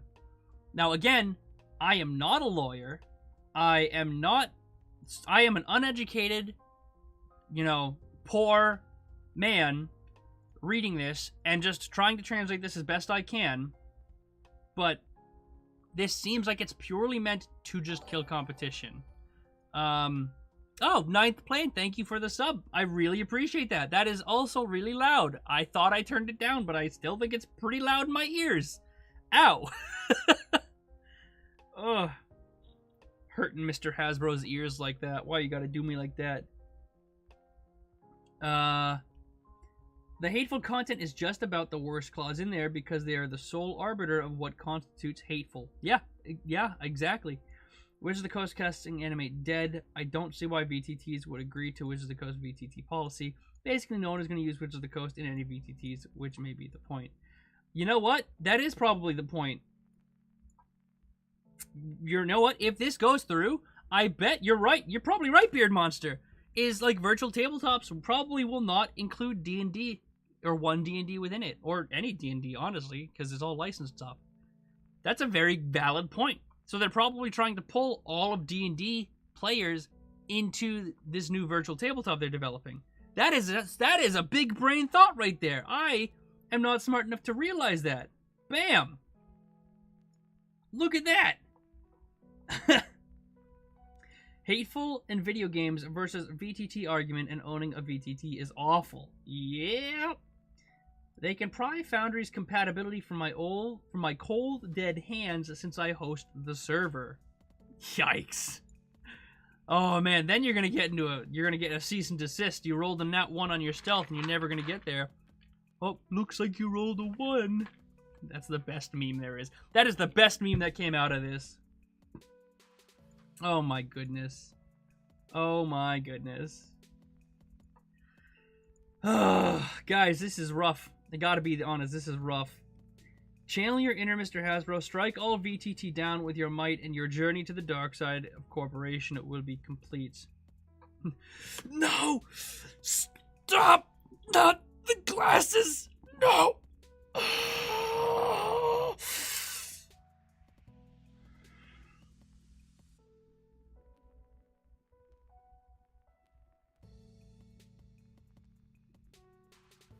We have to do this for the community.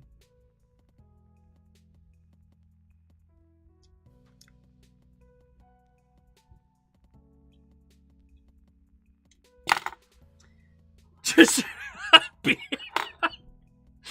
hey guys, just remember, we won, but so did they. Exactly. Oh my god. I want to see Mr. Hasbro after 6 E-losses and all the money. Yeah. Hi, Tyler. Nice glasses. Thanks. They hold the spirit of the evil Mr. Hasbro in here, so I can't really wear them very frequently, or else I turn into an evil ghost, I guess. They rolled a deception check when they were trying to stealth check. Yeah. That's pretty accurate, actually. It's a yeah. You know what? I'm adding that to my homebrew stuff. The cursed artifact, Hasbro's glasses, or Hasbro's aviators, or whatever. That's beautiful. Oh, I love that. You become possessed by the spirit of Mr. Hasbro. Whenever you see a gold piece, you feel compelled to pick it up. And the more you see, the less control you have. You go so far as to attack people and gaslight them until you convince them that it's not their money, it's your money. You can't now because the cause is hateful? Oh, no. They need to get rid of all the half-baked BS without clear communication. What is allowed and what is not and what's not is just impossible. Yeah, that's the problem with all of this. Is it's very, very, what's the word? Wibbly wobbly, timey wimey, right? There's no clear clarification. They fail to provide descriptions about things that are very important and could make a difference with this stuff. What is the OGL in TOS stream? Tyler, the OGL is effectively what allows people to make D&D content and sell it.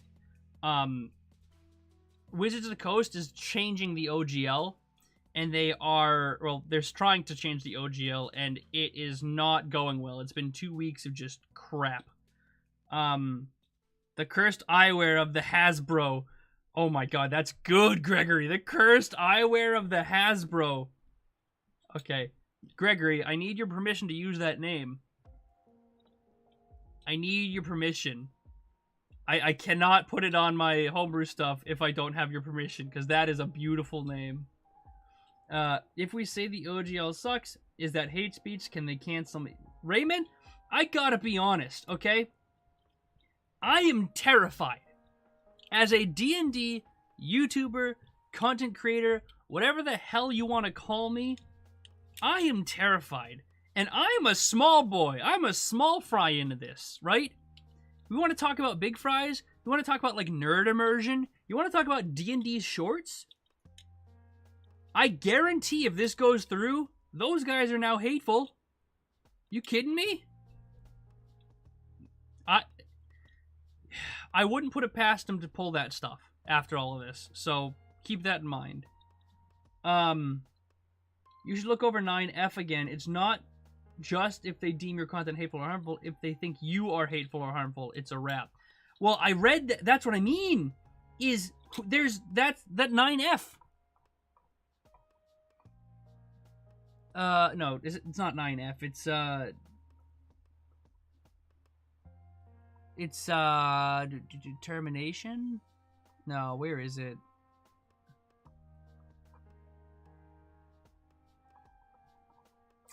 Where is it?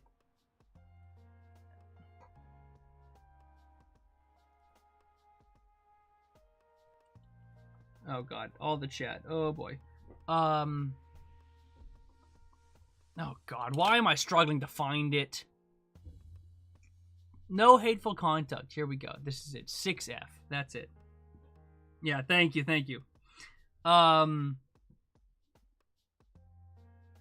No hateful if you will not include a content in your licensed work that is harmful, discriminatory, illegal, obscene, or harassing, or engage in conduct that is blah blah blah blah blah. We have the sole right to decide what content or conduct is hateful, and you will not contest any such determination via any suit or legal action. Yeah, this right here is a no-no. No. Because then you're the arbiters of right and wrong, and you can just say, you know what? There's nothing in here about we have to provide reasoning for it. It's just we can decide like that. This right here is garbage meant to silence people. And the fact that I'm on stream in front of, what, 50 people right now? 40 people right now? Complaining about this? I'm a small dude. I guarantee that if this goes through, I'm going to get shut up. I guarantee that, like, Nerd Immersion, D&D Shorts are going to shut up. Guaranteed. So, I think people need to realize, too, is a lot of D&D content creators, like D&D Shorts, Big Time, Nerd Immersion, these people are going in the line of fire in literally Wizards of the Coast's crosshair. And if this goes through, you can be sure their life is not going to be the same as it was. So, it's a spooky thing. What is this? You should always remember, companies exist in the community does not belong to the company. Yeah, Timo, you're 100% right. And what I said at the beginning of this stream was that companies exist for one reason. Businesses exist for one reason. To make money. Where's the money making in this? Well, they can shut you up if they want to. And, sorry, virtual tabletops sucks to suck. Figure it out. What the D&D community needs is to have a Lord of the Ring moment when they save Frodo and ride out on the Black Gates. Distract Mr. Hasbro's eye so Paizo can sneak through to the one OGL into the fire mount, dude. Yes! Yes! Oh man, I need to make that meme. That's hysterical, Galactic. I love it. You can't find it because it's bullcrap legally. Exactly. Literally that. Is the D&D community... If the D&D community is unhappy with this stuff, why not just switch to a different tabletop? Well, that's what we're doing right now. Is Tyler? We're literally trying to figure out how to handle this, because I know you don't know anything about this, but in the beginning, the first proposal of this, they would own all of the content that we created, and they could just take it without permission, and they could sell it, and that you would have to pay royalties if you sold anything to them. So there's a lot of garbage in here. It's really bad, and people are really making switches in droves. Like the Pathfinder 2e website it took me like 2 minutes to load a page on that. So I'm assuming it's very busy. I made a character for D&D, but my parents died. Oh my god. I know all the edgy rogue backstories. They're all gonna be gone. No. This stream and other content like it will be considered harmful due to the hit it gives to Wizards' bottom line. And that's why I'm worried personally. I'm worried personally because of that. Now, I gotta be honest, I don't make money on homebrew content, right? I think I have a Patreon that has some homebrew stuff on it that is up there, but like, there's not much there. I don't live off of my homebrew creations, right? I just don't. I'm a lucky one. I am doing D&D YouTube and Twitch and streaming and whatnot because I enjoy it and I want to be part of the community. I want to make people laugh. I want to be someone that people can come to laugh and have a good time around a table, make memes about stupid stuff in D&D. You know, and this kind of stuff, while it doesn't immediately affect me, I can guarantee that if this goes through, I will be considered harmful. Not that I'm big enough to be considered a threat or anything like that, but they'd probably make my life hell and not want to be a D&D content creator for that. So, D&D is actually one of the worst systems out there, and I only played it because it's easy to find games. Glad people might switch over. Yeah, Jeff, 100%. D&D is 100% the easiest system to find games for. Guaranteed, it just is. No, the sexy bards are going to be gone. Sorry, that's hateful, person. That's hateful. Oh, sorry, Pearson. I apologize. Wizards owned your name. Sounds like Nintendo levels of greed. Can people upload YouTube content of Nintendo games yet, or they still get shut down? Semi-relevant. I don't know. I think people can still upload content of Nintendo games, but effectively it's very similar to Nintendo greed, right? It's a very... The blow-up on this, Tyler, like, has been insane. Barbarian's Rage is hateful. Exactly. My bard will know... Oh, jeez. We're not going there, person! I I have a conspiracy theory for you. All of the fan hate is a setup for Hasbro to spin off Wizards of the Coast with all Hasbro debt incurred from the failed Disney toy sales. Galactic, calm down with your scorched earth concepts here, alright? That could... The sad thing is that could be a reality, and I'm not even going to touch upon it, but it's sad that it could be. You can't have an 18-year-old character in a bar drinking ages 21 and... Oh no, hateful conduct. Oh, jeez. A Samuel L. Jackson quote here. Yeah, it's worded differently, a lot more slick, but Section 5 can retroactively be added to. 6F allows them to deem what's harmful or hateful. You have 30 days of notice or licensing. Yeah, exactly. Black Flag started in September and is going to playtest in 2 weeks. It's that fast. It must be 5 years stripped down. You know what, TR? I was considering signing up to DM Black Flag at Gen Con. I haven't done it yet, but Black Flag put out a thing, and this is actually a good PSA for everybody. If you want to playtest or be a DM to the playtest for Black Flag, they are submitting DMs for Gen Con if you want to do that. So yeah, that's kind of cool. I was considering doing that at Gen Con, but I have not signed up yet. Yeah, 5e is kind of crap in my opinion. Yeah, it is. It compared to other things, my cousin was showing me Pathfinder the other day. It looked pretty cool.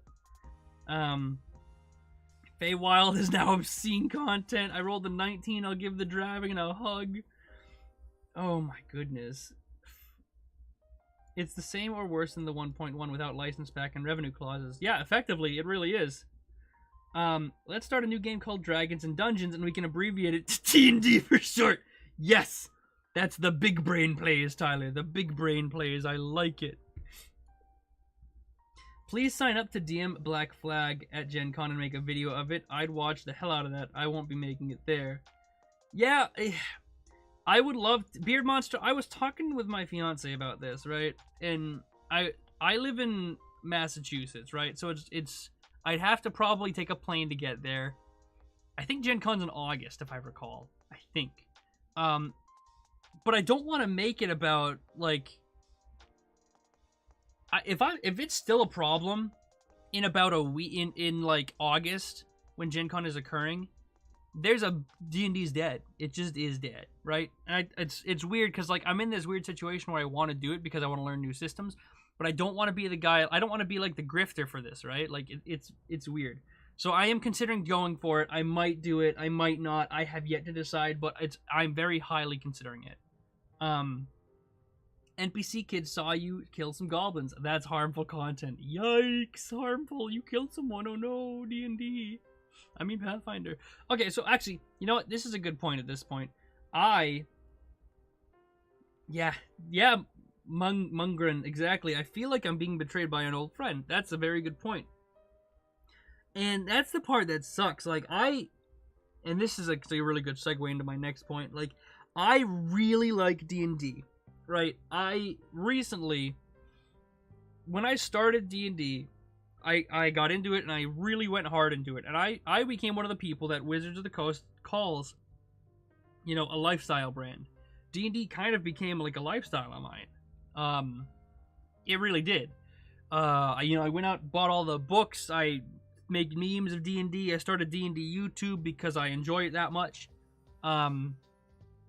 So it sucks that this is happening, but I guess it's also a good thing too, because other systems now get some spotlight and stuff like that. It's just, I don't know, there's a lot to it. But in that note, let me see if I can do this.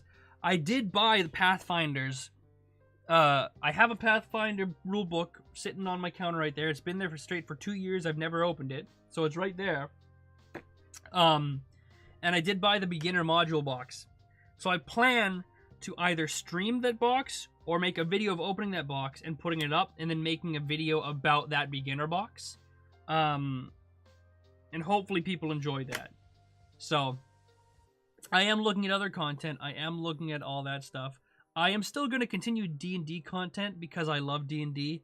But I am not going to be giving money to Wizards of the Coast. I'm not going to be making D&D like homebrew much anymore unless this OGL stuff has changed. But yeah, it's just a big old mess. It really is. Let's see. DMs should be referred to as daddy, a gender-neutral title. Oh my god. Why?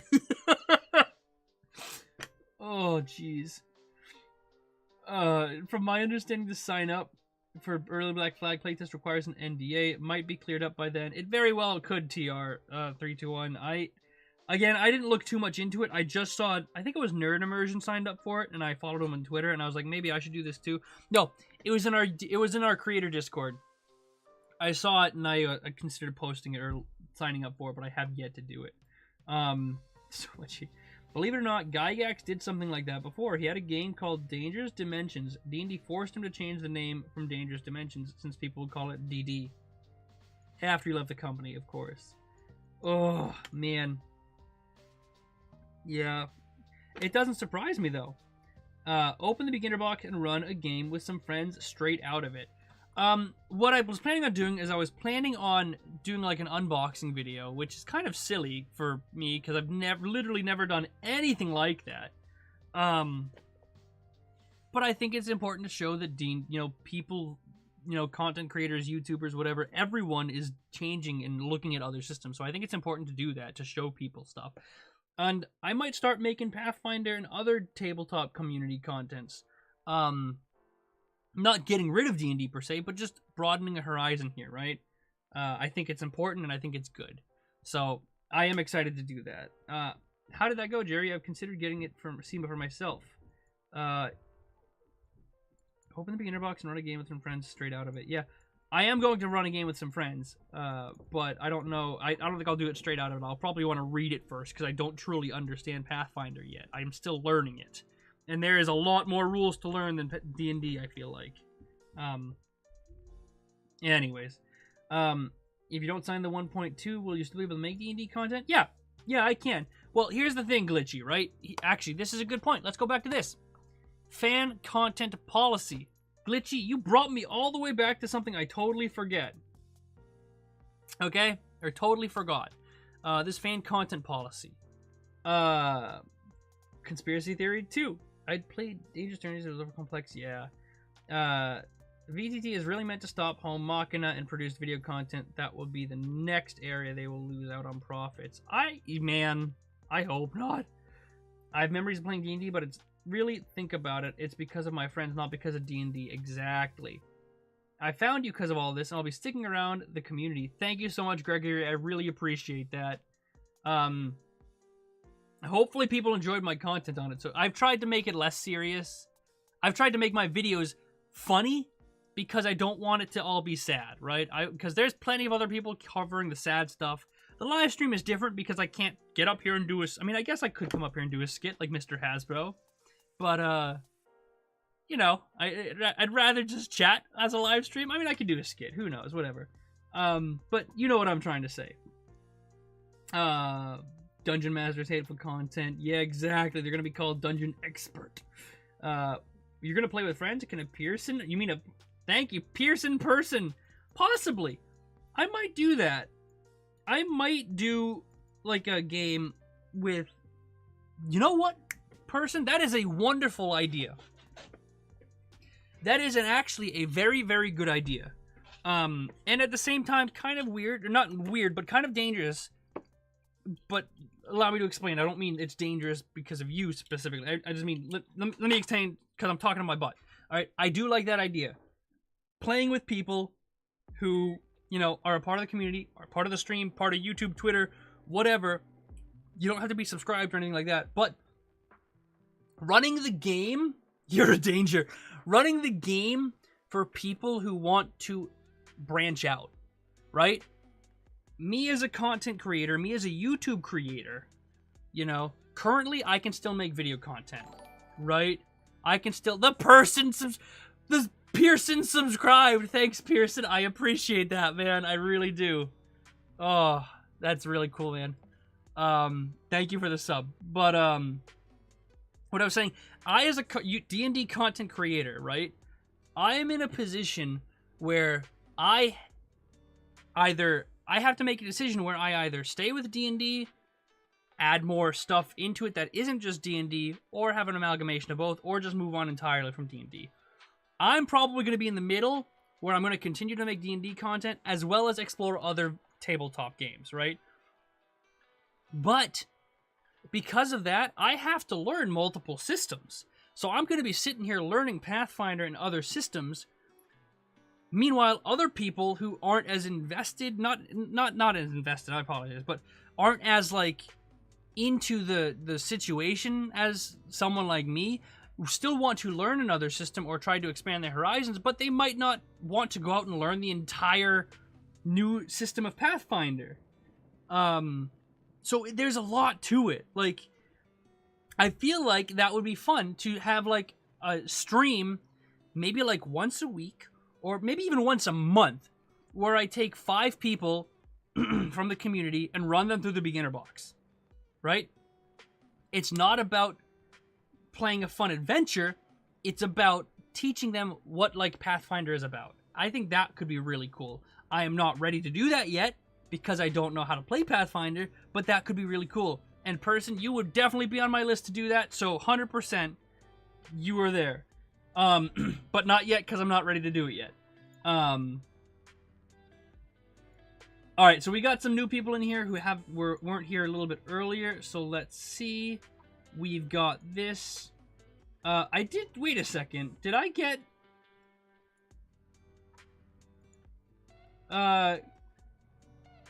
Did Gregory, did you join as a member? Wait, Gregory joined as a member. Thanks, man. That's really I really appreciate that. Wow, that was really delayed. That was really delayed. Thank you so much, Gregory, for becoming a member. I really appreciate that, dude. That's super cool. Oh, William, my guy, William. YouTube didn't give you notification. William, what the heck? What? William, I'm so sad. I'm so sad at YouTube that would do this to me. They separated you from me. There's a member status? Yes, okay, so, actually, William, this is perfect for you, buddy, because it would probably make life easier for you. I was, considering a lot of... Oh my goodness, there's so much chat happening, guys. Guys, I'm trying to read chat. I very much apologize. Sam, thank you so much for the sub. I really appreciate that. I sense they will be Chaos and Corpse, 100%. Kate! What's up, Kate? Hi! Hello! Person became a member too? What? Guys, that's... Oh. Guys, you're gonna make me cry. What the heck? Oh, thank you. You don't need to become members. Thank you. I really appreciate it. But seriously, I don't need that. I really, really appreciate that. There's so many friends, Kate. Yeah, so many friends. Oh, geez, I was not ready for that. I totally lost my train of thought from that, you guys. Thank you so much for becoming members. Whew. Ooh, who cares about you? I need this. Who cares about you? Wow. Wow, that's pretty, you know what, person? That sounds pretty hateful. I'm gonna report you to Wizards of the Coast for their hateful content policy. How do you feel about that? Oh my goodness. William, here's the deal, William, okay? If you can become a member only if you stop being a patron, because you can't do it both ways. That's not cool. You cannot do that. If you're going to become a member, William, you have to unpatron and just YouTube member. You just have to, okay? Because I want to make sure you do that. Because that's 2 revenue things. It's not cool beans. I report you because you reported, because that's... Oh, Jude Kaji! You've got me in the double negative. You're reporting me for reporting him because the act of reporting is toxic. Ah! Oh, man. Kate, stop telling them to do the stuff, Lee. Kate, I panic. What do I do with my hands? What do I do with my hands? I'm scared. I'm gonna put on Mr. Hasbro glasses so he can protect me and you can't see me crying from being happy and nice. There we go. Give me your money. That's Mr. Hasbro. That was Mr. Wait a minute. Never mind. I'm not making that joke.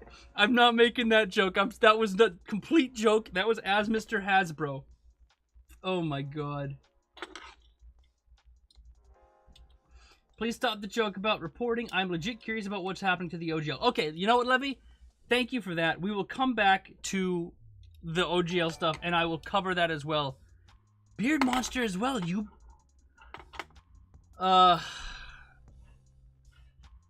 Levy, I will 100% tell you what's changed. But I have to thank you very much, Beard Monster, for becoming a member again. Man, you guys are crazy. I can't believe that. Guys, it's just a tabletop game. I really appreciate that. I really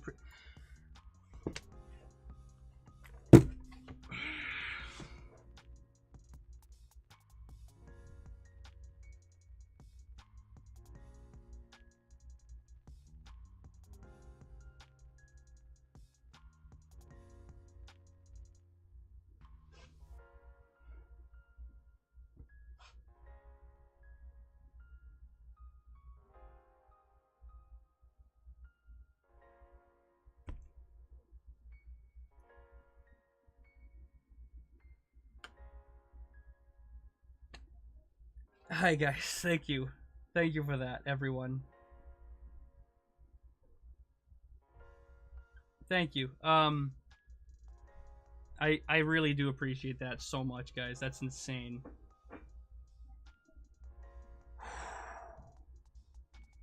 You know, I gotta be honest, guys. It's been some 2 weeks, and I did not expect that. Well, now I need to put a lot of work into the member stuff. Oh, I'm gonna put on the Mr. Hasbro glasses and become mean for a second. Oh, all you guys that became members, now I gotta actually put effort into it. Oh, God, I can't believe it. Ugh. Alright, there we go. Away from mean. Hi, Dane. Hi, Kate. Hi, Tyler. Everybody. Okay. Hi, everyone. Alright, so let's go back to this because there are people in chat that legitimately want to cover what's been covered in this. Alright, and we did already cover this, so if you're jumping in now and don't know about it, let's do a quick recap of everything that's changed.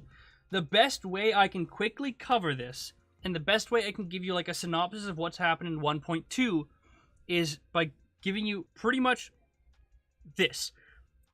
What I've read from the OGL 1.2 is effectively that it's pretty much the OGL 1.1 that has removed royalties, that has removed their license to your content.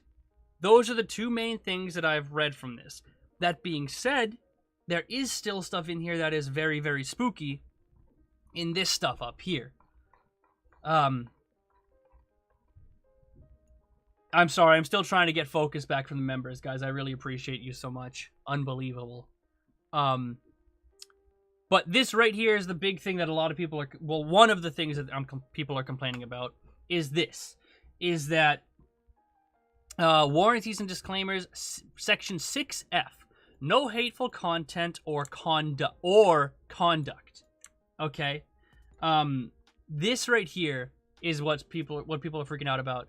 Is you will not include content in your licensed works that is harmful, discriminatory, illegal, obscene, or harassing, or engage in conduct that is harmful, discriminatory, illegal, obscene, or harassing.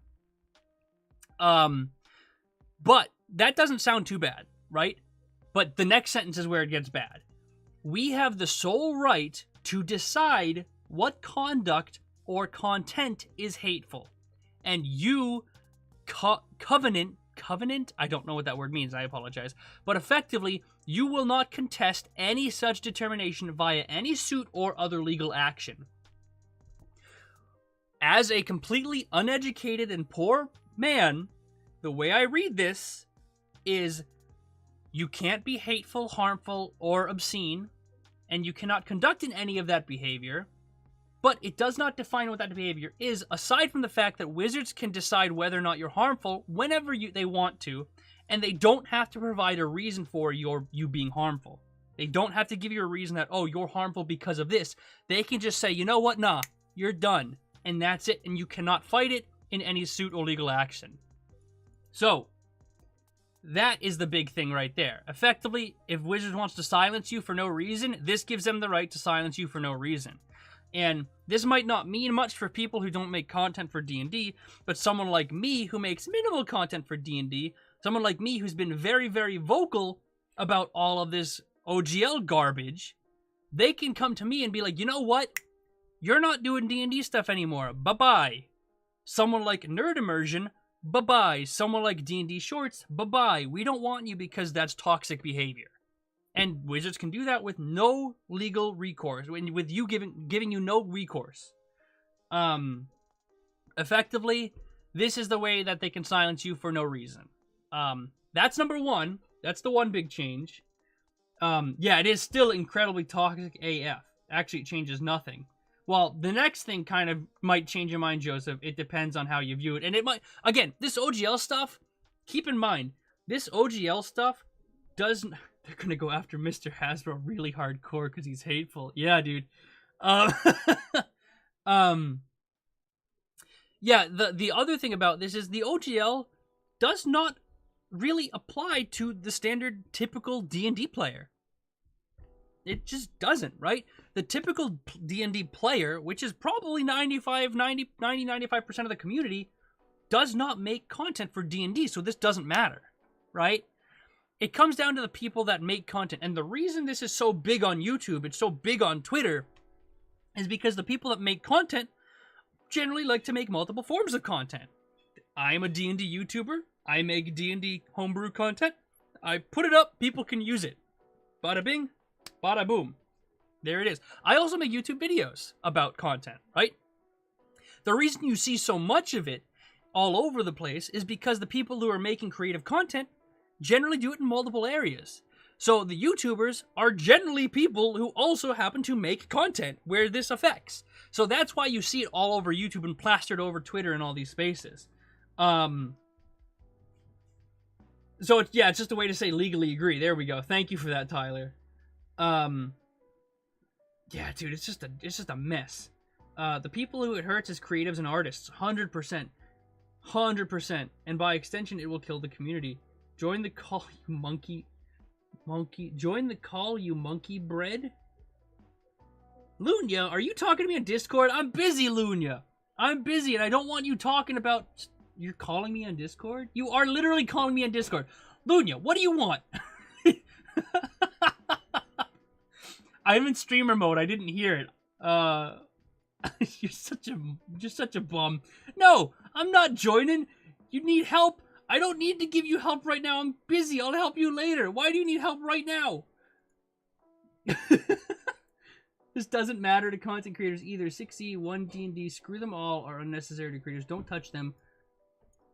See, Joseph, that's not true. This does matter. This does matter to content creators entirely. Because, yeah, 1 D&D and 6E doesn't matter. But the OGL 1.0, look at this. Look at this right here. Notice of deauthorization of OGL 1.0. That right there means this matters. While the OGL 1.0 is still going to exist in its past, anything that was created in the past using the 1.0 is going to be legitimate. But once OGL 1.2 takes over, you can no longer use 1.0, regardless. So it does 100% affect content creators. Right here, it says, the open game license is no longer an authorized license and means you cannot use that version of the OGL or prior version to publish SRD content after a certain date. It does not mean that any content previously published will need to be updated to this license, but any previously published content remains licensed under the version of the OGL that was in effect when they published it. Let me see. Zorgi's... okay, where we go? Let's go back. Sorry, I'm trying to keep up with chat, everybody, again. Zorgi said he'd play D&D with me in VR chat, but I know nothing about D&D. I can help you with that, yes, but I can't help you right now. That document means squat if you refuse to accept it and agree to it. So here's the thing though, Joseph, right? Like, that is entirely on a premise that they can't, they can't force you to agree to a license against your will. 100%. 100%. Which is why this is so scary though.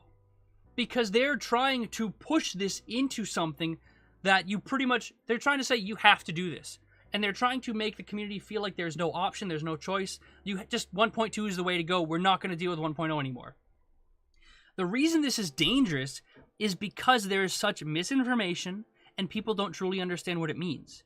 Okay? And I'm not going to pretend like I do, but I'm saying that this right here is it deauthorizes it.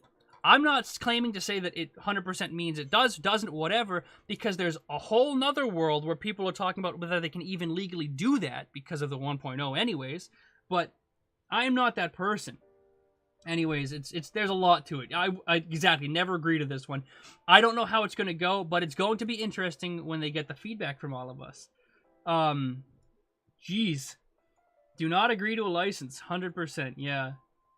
Brandon's here listening to and explaining all the lawyery things to me. Kate, that's great, because as I've repeated myself multiple times, I am just a uneducated, poor man, and I am doing my best to break this down in a way that any uneducated poor man can. Wizards of the Coast be like, accept or accept. Yeah, it's like, it's literally like when you, ooh, what was that? Hello? Yeah. It's literally like when you go to the terms and conditions or whatnot, and it's like you have to accept, but you can only accept, and there's no like cancel up. It's really, yeah, literally like that. But it means you can't make stuff for 6e D&D done. But yeah, the court is a thing that could happen too. Yeah, that's something I don't want to comment on because I don't know the legal ramifications of that kind of stuff. I'm not a lawyer. I'm just someone trying to figure it out the best I can, reading it with words. And let's be honest, my comprehension of English is probably at a 3rd grade level, if we're being real. Yeah, it deauthorizes it to anyone who agrees to it, so don't, and I won't deal with a company that's dishonest.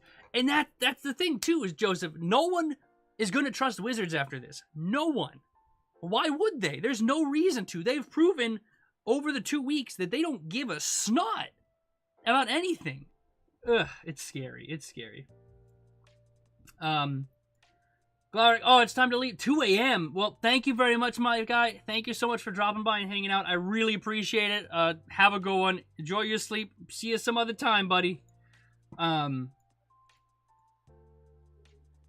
Let's see. Cato, they also don't have to. They can sue you, and most publishers can't fight that. Luckily, Paizo said they would if it came to it. Yeah, Paizo's the freaking Captain America hero here. Cato, I was told by the Lord Zorgi that you also play D&D. Teach me, master. Simpsons voting at 1 vote for Yo, jeez. Sweet Dreads. Kato, multiple lawyers say no. It's not really something easy to explain in chat. Yeah, and that's why, Joseph, I don't want to comment too much on that because I understand and agree with what you're saying, but I'm not smart enough to understand the truth behind that. And so I'd rather just not touch it because, quite honestly, I'm not smart enough to translate it. And quite honestly, it's very, very possible I misunderstand it as well. Alright, let's see. You know what? I think right now it's time for me. It's time for me to bring out the special one. Ready? Here we go. Crit, you call yourself a poor man. Don't worry, I'm here to change that. Sugar William is here. Bro, I'm telling you, if you're actually still on Patreon, I'm going to report you to Wizards.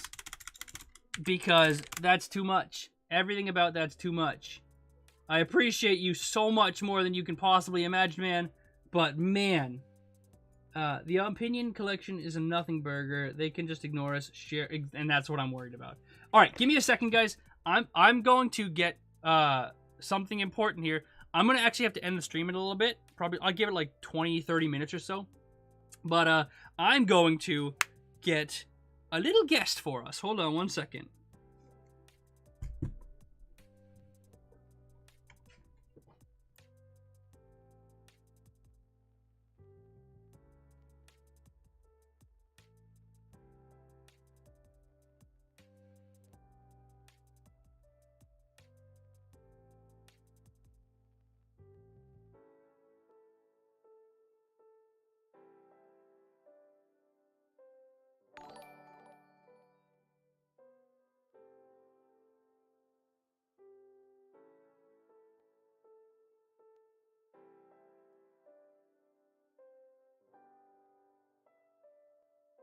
Hold on a second. Did that work? Hello? Hello? Kaji, I come back and you're a member. Did I miss anything else? The person just Pearson! Mia, come here. Mia, no. Come here, babe.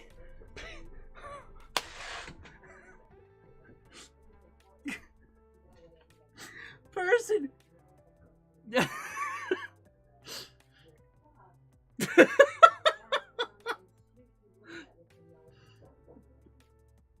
Person, thank you.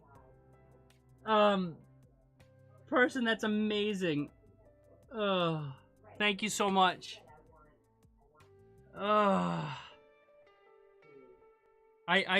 You didn't even have to do that, man. Just you being here and chatting with me is enough, but I really appreciate that so damn much.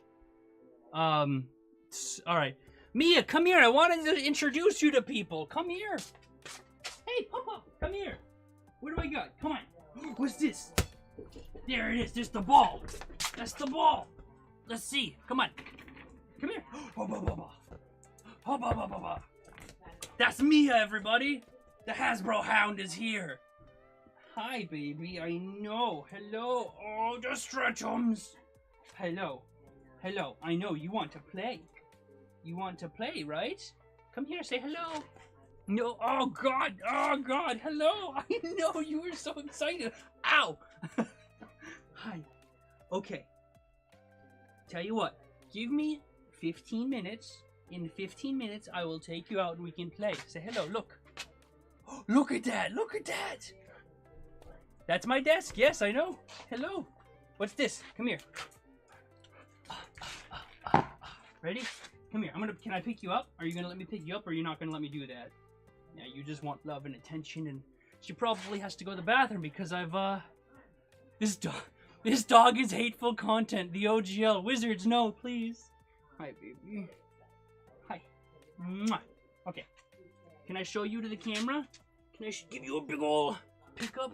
Oh, this is my pup. Oh, she doesn't like this. Oh, she doesn't like this. Oh, she doesn't like it. Oh. Okay, you. Hello. Okay, it's time to go outside, I think. You gotta go potty, right? Okay, come on, let's go. You gotta go.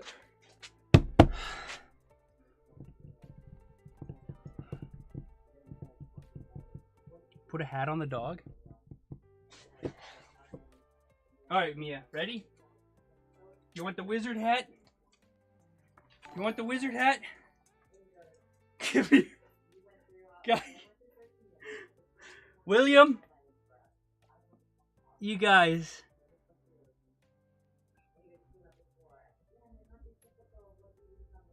William, William, you... Yeah, don't you yes question mark me, you son of a gun. Oh, thank you so much, William, guys. You guys are crazy. Come here, come here. Come on up, come on up. Whoop, wizard. Oh, good girl. Ready? Can you sit in wizard hat?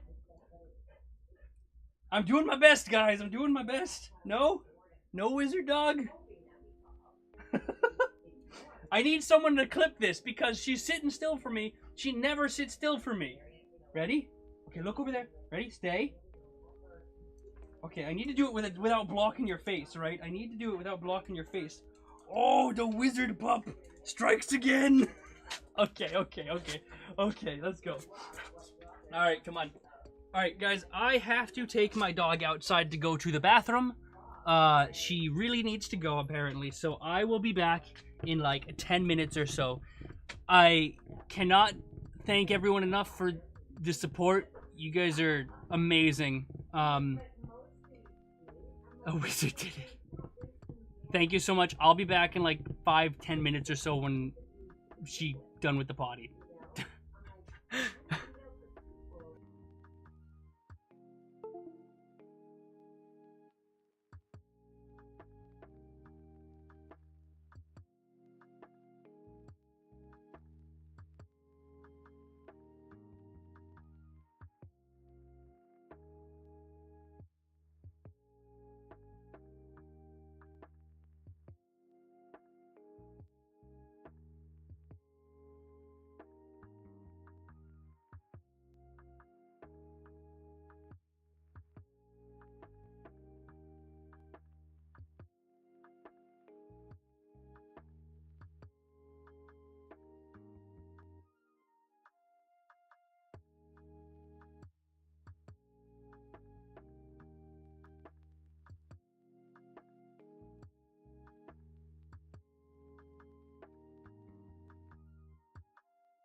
I'm back, baby. Ooh, my shirt's too small. I'm back, baby.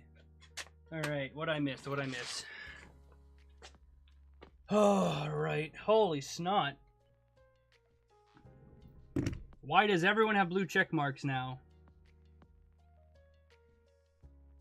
Jeez. Oh my god! Everyone redeemed the free members. That's amazing. I missed new members on Discord. Oh boy. Oh boy. Let's take a look. Dane, thank you for the message. Thank you for that picture. That's amazing. All right, let's see this. Yo, Greg here. Feel free. Oh my god. I have full permission for the name. Oh my, thank you so much. Wow, there's a lot of people here. Holy snot. Ooh. Lots of new friends everywhere. Thanks, everybody. Holy cow. Wow. Everyone has little check marks and little stars. That's hysterical. Oh, man. That's funny. Oh, you guys are crazy. I really appreciate that anyways. Oh, okay. Okay. Well, what do we do now? Alright, let's take a look at this. Let's go back. Not my left screen. Oh. That's the wrong button. There we go. Okay. These are better than check marks on Twitter. Yeah. Man, I've been considering getting a Twitter verification because I guarantee you get more views on Twitter if you pay for $5 or something like that. Ugh. Let's go. Okay. So let's go. We've gone through the OGL. We've gone through the VTT policies. Now we go to the fan content policy. Oh no, Joseph, what did you miss? Sam, what did you miss? It's probably what? What did you miss? I'm so behind. I just got back. I took my dog out to go to the bathroom because she was going nutso. And, oop. And now I'm back. Ta-da! Alright, so, let's see. Legit, what is Hasbro's problem? Good question. I think the problem is us. Because we're not just giving them our money. Actually, let me see. Yeah. That's the problem. We're the problem. Is this new OGL the problem? No, it's the community members that are a problem. Fan content policy is just as bad, so if not worse, so I've heard. We're in the way of them and their money. Exactly, person. Person, weren't you going to bed?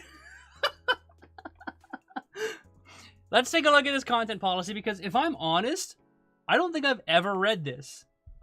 Which is probably not something I should admit, being a YouTuber who deals with this stuff. Who makes content for the game. Probably important for me to do. Just don't tell them. Alright, let's take a look at this. Let me pull this up real quickly. Alright. Move. Seriously? When did that happen? Nice. Yes, good night. Person. Good night, man. Have a good one. Thanks again for the members, dude. I really appreciate it. Alright, so let's look at this fan content policy. And I definitely have read this before. I don't know what I was talking about. I've read this. I understand this like the back of my hand. I've read this multiple times over. I can read it in my sleep. I know it so well. Okay. We, Wizards of the Coast, are continuously amazed at our community's creativity and engagement.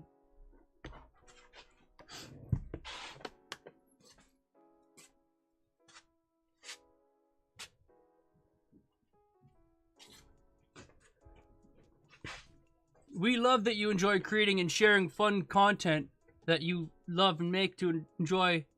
You probably have a lot of questions about what you can do. So we summoned our law mages to put together this content policy. We hope that you can understand any restrictions in this fan content policy are intended to protect Wizards and our games. Okay, I need headphones. Beautiful. Beautiful. If you didn't watch our live stream game, this was my brother's Halloween thing, I think. I don't know. All right. In short, Your use of Wizards IP in your fan content is governed by the same... Joseph Carter has become a member. Thank you, Joseph. I had a star. Thank you very much. That's amazing. I really appreciate that. A lot. You guys are nuts. Yes.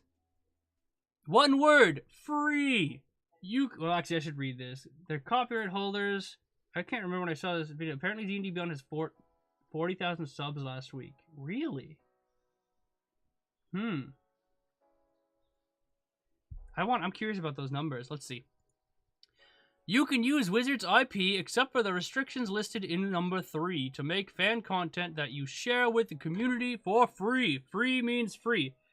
Okay, so that means you can't sell content.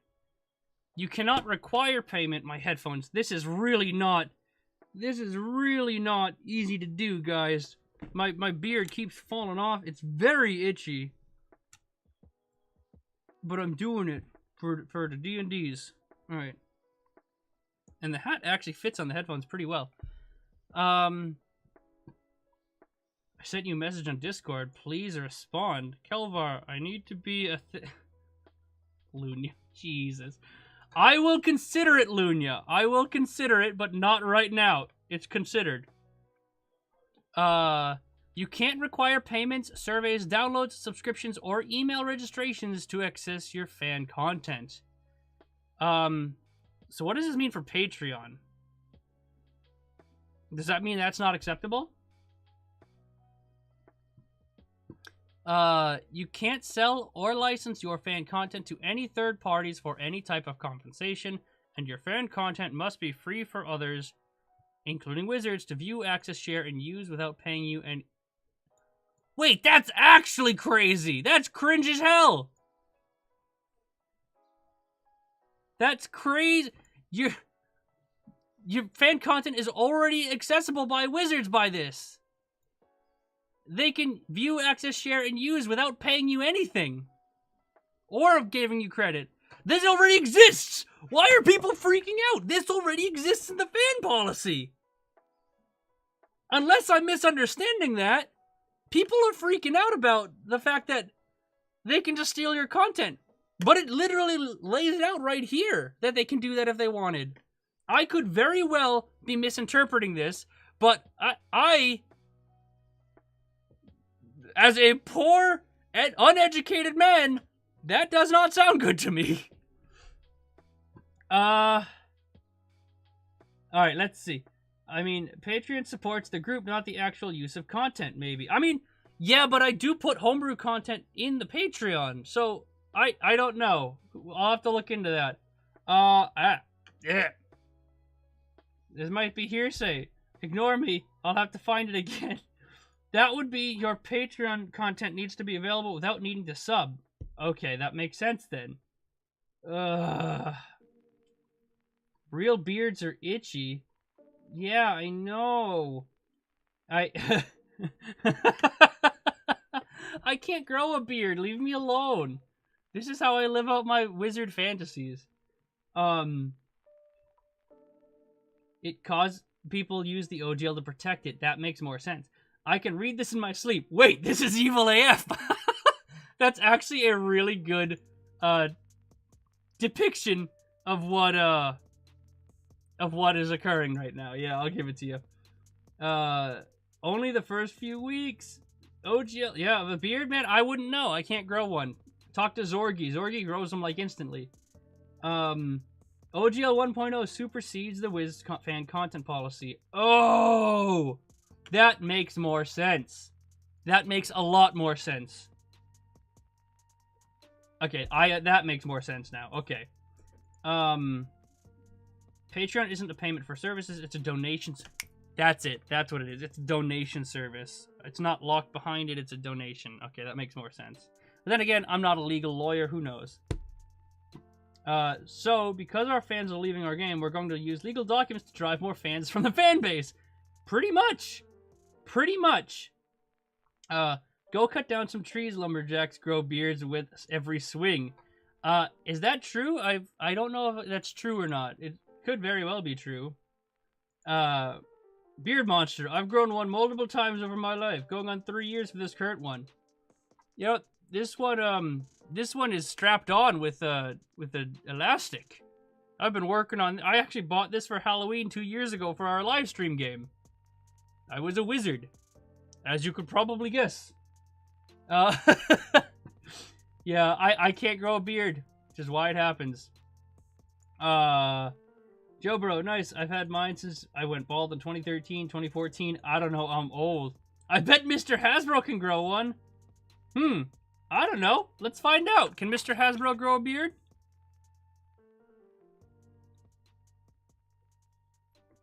Oh no, my beard fell off. Oh, Mr. Hasbro. Mr. Hasbro can't grow a beard either, guys. I hate to break it to you. Oh, it's back! It just fell under my nose.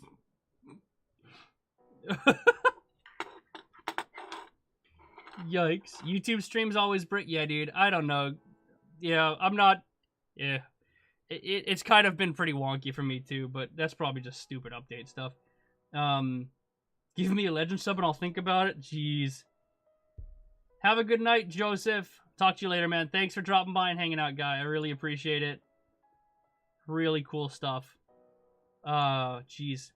Your wizard beard looks fantastic. You can't even see the elastic. Well, I'm glad it at least looks good because it's itchy as hell. It's really, really itchy. And I just pulled the hair out and now I don't know what to do with it. There you go.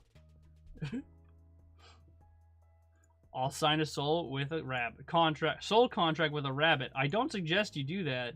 You are an adult and you can do as you see fit. But I don't suggest you do that, friend. Alright, let's see. Let's keep looking at this fan content policy.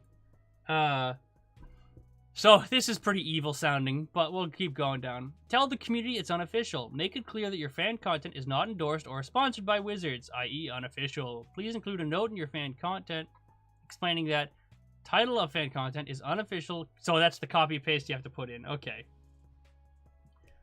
Arcturus Zarzimder, the Wizard of one single coast. Is that's it. Arcturus Zarzimder, the Wizard of one single coast. This is me. Gregor.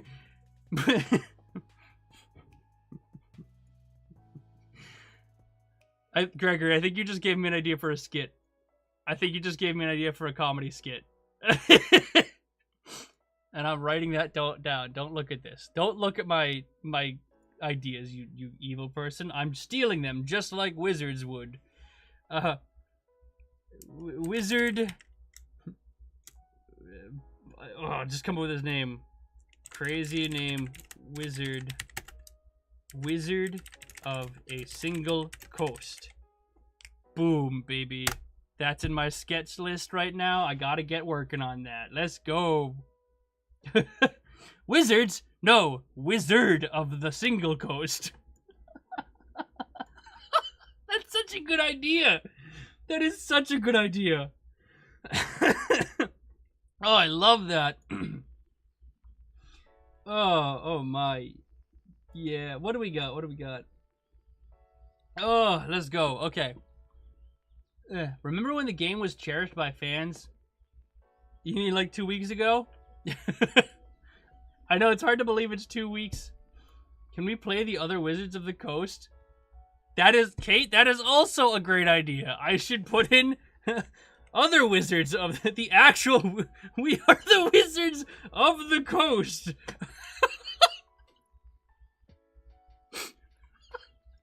That would be amazing. That would be the best skit. Oh my god, we have to do that.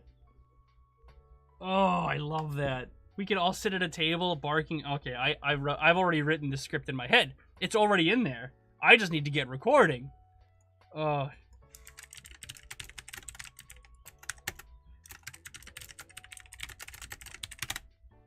All right.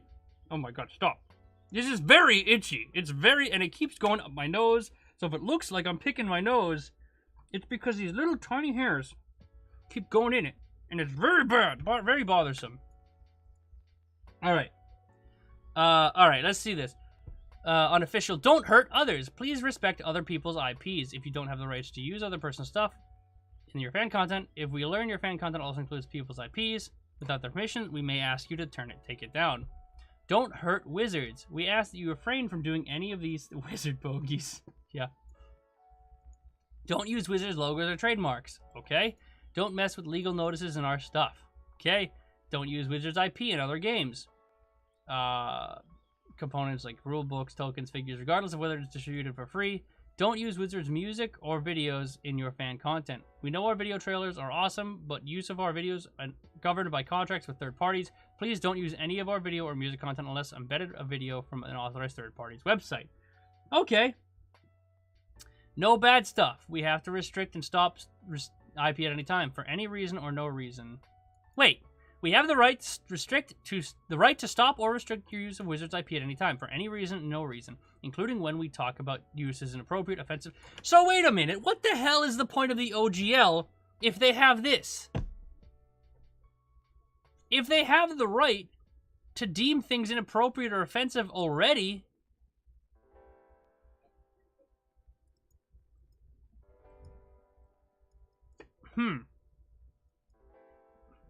I'm very confused now, everyone.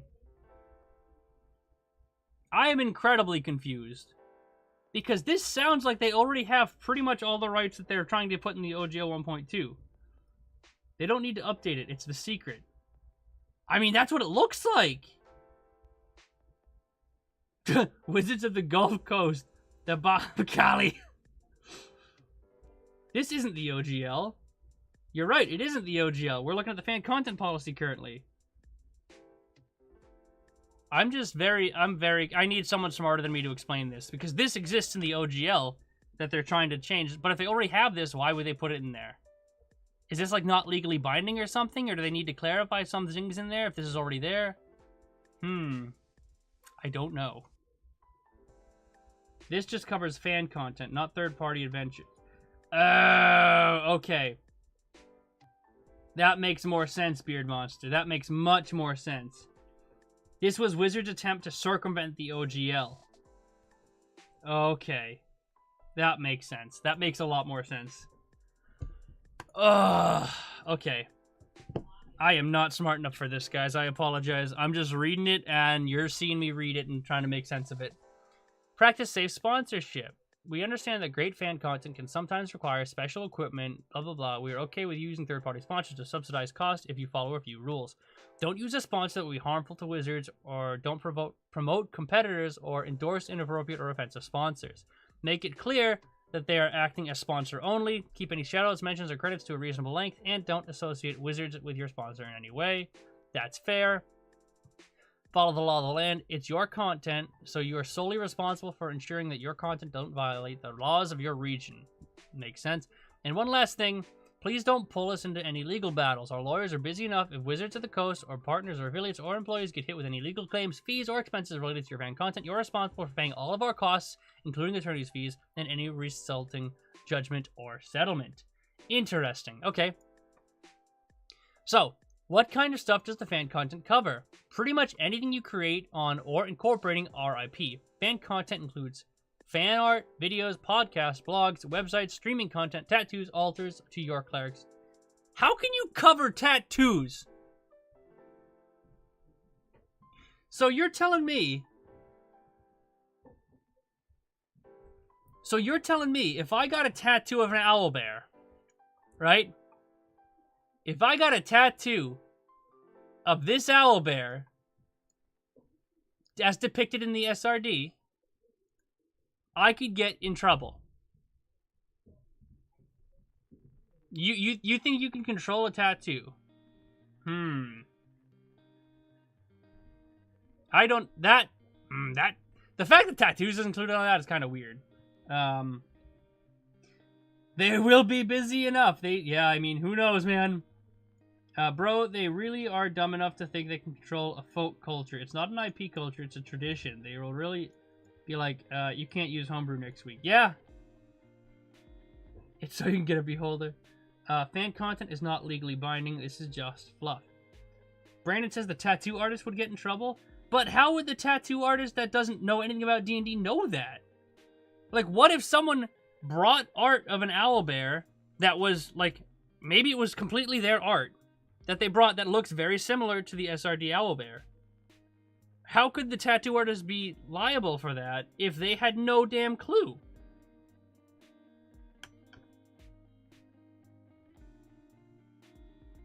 I mean, at least when I get my tattoos, I generally give them art to put on my body, to be fair. So, again, I mean, if they are selling it from their shop, that's, I guess, one thing. I understand that. But if someone brings them and say, I want this on my body, is it up to them to, like, make sure that they are able to do that? That doesn't make any sense.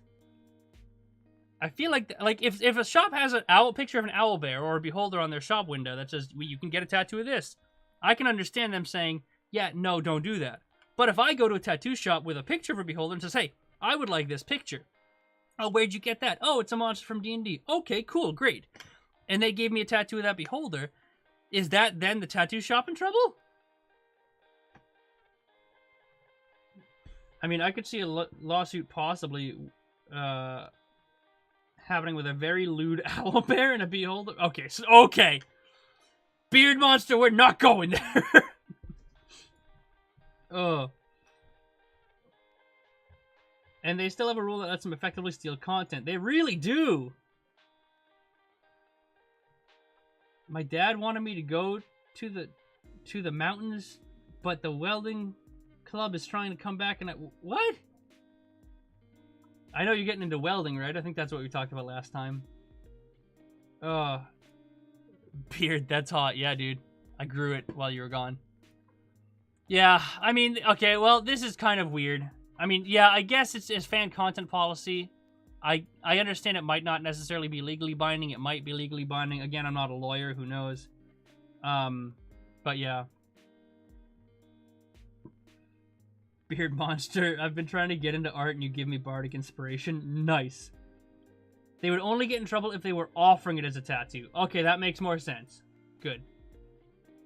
Your skin is forfeit. You've not dealt with devils before. Yikes. Oh. That's good. That's really funny. Your skin is forfeit. Wait, we talked about this? Yes, we did. Feel free to get into ink on your skin. Wizards know a thing or two about stealing art. They use pies like devourers instead of their own for the movie poster. Dude! That movie is gonna be I don't know what to expect from that movie, and I don't know if it's gonna get boycotted or not, because who knows if this is all gonna be over. I doubt it is. But it's gonna be weird. They want D&D to be a video game with an AI DM instead of a folk culture. I think that's really odd. And the fact that they're still pressing this likely means they want to make a new sort of fan base. 100%. D&D is not video game. D&D and video game can both coexist. They can be similar. They can be some mishmash between the two of them. But a D&D is not a video game. A single D&D is not a video game. It does not work that way. But, according to this, what makes a virtual tabletop a video game is an animation. So if you have an animation, sorry, you're not allowed to use D&D on that virtual tabletop. Stinks. So this is scary, man. This virtual tabletop policy is weird. And it stinks because I was honestly looking forward to D&D Beyond's virtual tabletop. I was really looking forward to seeing what they could do with that stuff. Once Wizard acquired D&D Beyond, once all of this cool stuff happened, I was freaking like, this is awesome. They can do all this cool stuff with it. They can dump money into it to make it awesome. But instead they're just using it to try and kill competition, which is pretty shitty. So, yeah. OGL 3B is the most insidious line of legalese in the whole thing. Just read it. Read it like you're lawful evil. You want me to read 3? 3B? Like I'm lawful evil? Let me see. Okay, I'll read 3B. Let's see. Let me turn on the right music for this though. If we're going hard on the evil, like lawful evil. Let me see if I can get some good music in here. We gotta make it legit, right? Videos, my music. Alright, let's take a quick pause here. Let's see if I can do this. That's really loud. I'm so sorry, that is so loud. Oh my god. Your license... Oh, wait a second, no. In any such lawsuit, you must show that we knowingly and intentionally copied your licensed work. Access and substantial similarity will not be enough to prove a breach of this Section 3. Wow, that got really intense. I was not ready for it to get that intense. Yikes. That got too intense for me, guys. I got really anxious and sweaty there for a second. Oh, man. Oh. Watch out for the TikToks coming out with the realistic D&D fireballs at the table. Totally realistic for VTT animations. Dude, what about VR D&D? What about VR D&D, right? That exists. I've done it before. What about that? I don't know. It's scary. Alright. This is pretty bad. Yeah, a lot of this in here is just weird. There's so much stuff. Alright, let's turn on the music again. A villain wrote it. Yeah. Let's turn on the relaxing music. I got stressed out just reading that music while that music was there. Wow. That was intense. Whoa.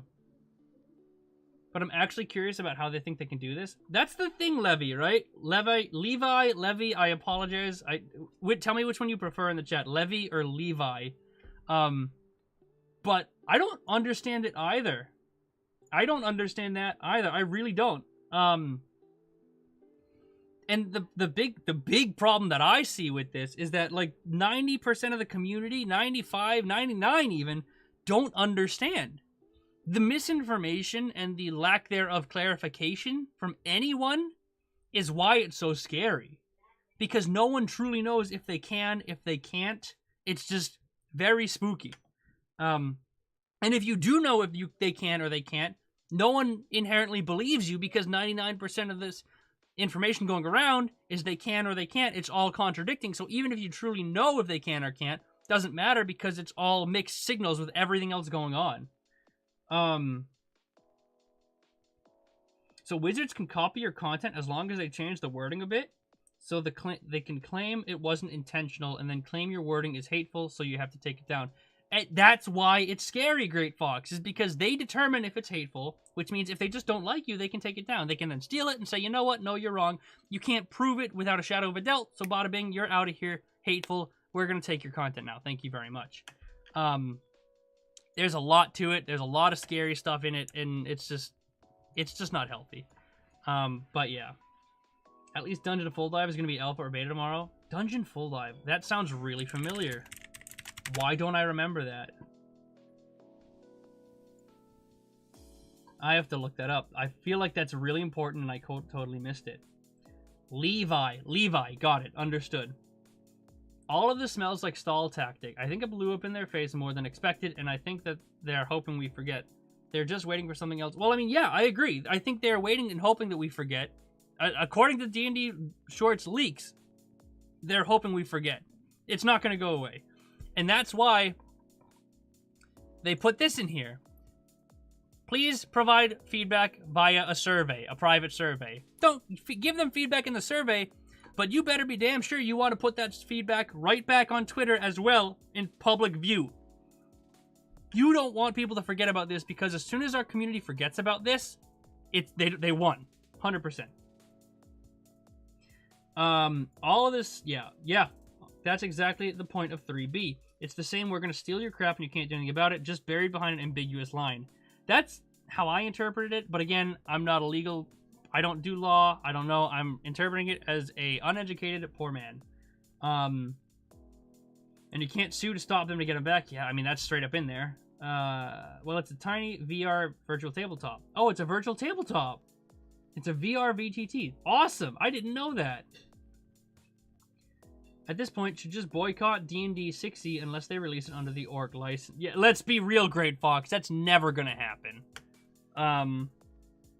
Yeah, I agree, but they're never gonna do that. They would never. Wizards or D&D is a cash cow. Are you kidding me? They have all the feedback they could possibly need right now on Twitter. Exactly, Glitchy. Exactly. They have literally all of the feedback they can possibly have on Twitter that they need. 100% agree. That is quite literally what I've been saying. Especially after seeing the 1.2. Yeah, right? And I think... So here's the thing with the 1.2. I'm glad I took a lot of time to talk about this, and I'm glad everyone here was willing to talk about it. Because at first glance, honestly, it does not seem bad. Like, if you just skim through it, it doesn't sound bad. And I'm going to be honest. Like, if I didn't spend time sitting here reading it all with a chip on my shoulder... with chat telling me all these things about it, I probably would be like, okay, it's a give and take. You lose stuff, but you get stuff. I get it. But the more I talk about it and the more I read it, like, they got rid of royalties and they got rid of the stealing your content. But they really didn't, because there's other clauses in there that says they can take, but you have to prove that they took your content, and it can't, being similar doesn't matter, and that you can't fight it. And then the hate speech removal that they just get to determine flippantly. I think this is one of those things where they put it out there and made it as neutral sounding as possible to hide everything. Which, you know, whatever. It is what it is. They'll take the result. Oh, Shadowhenge, thank you for the subscription. Thank you for the sub, my guy. I actually don't know. Wait a second. There we go. Yeah. They'll take the result and say we wanted what they had in 1.1 and then blame us for it. I mean, yeah. I mean, they've already gaslit us for 2 weeks, right? They've already gaslit us for 2 weeks. As far as I'm concerned, that's how I view it. Why wouldn't they continue to do it? They've already proven that they can back up on their word. They've already proven that they keep doing the same thing over and over and over again. And they've already proven that they lie to our faces and have no problem with it. So why wouldn't they keep doing it? And that's my whole 2 cents on that. I guess we'll go back to this. Let's go back to the large camera so we can all see the wonderful thing. And then be happy with that. Because I read that, I'm no longer reading. Reading is boring. Reading's for nerds. Reading is for nerds, like wizards. Let me check this really quickly. Pull this open. Nice. All right. Thank you guys all for the subs, by the way, too. That I'm at 40. I think when I started the stream, I was at like 4,050-ish ballpark. I'm at 4070 now. You guys are freaking crazy. They can change the document anytime as long as they have that trapdoor. Well, that's what I mean. Is the trapdoor is huge, right? The fact that they can just say, you know what, it doesn't matter because we can't enforce it, is just gigantic. And then they can make another OGL, which is probably going to be worse. If they can deauthorize the OGL 1.0, then both 1.2 and the Wiz fan policy can be used to full effect. They just need folks to agree to the weaker OGL 1.5b. Let me reread it again. If they deauthorize the OGL 1.a, then both 1.2 and the fan content policy can be used to full effect. They just need folks... Oh, I see what you're saying. Yeah. I guess because the OGL currently doesn't matter for that kind of stuff. You're right. I guess because the fan content policy is just a policy, then you can't really necessarily technically enforce without something like the OGL or 1.2. Huh. As a wizard main, I can confirm. We read a lot and are nerds. Let me show you my newest book. Check this out.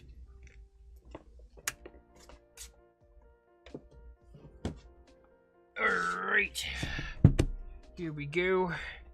Just gotta get my wizard stuff. Pop this down.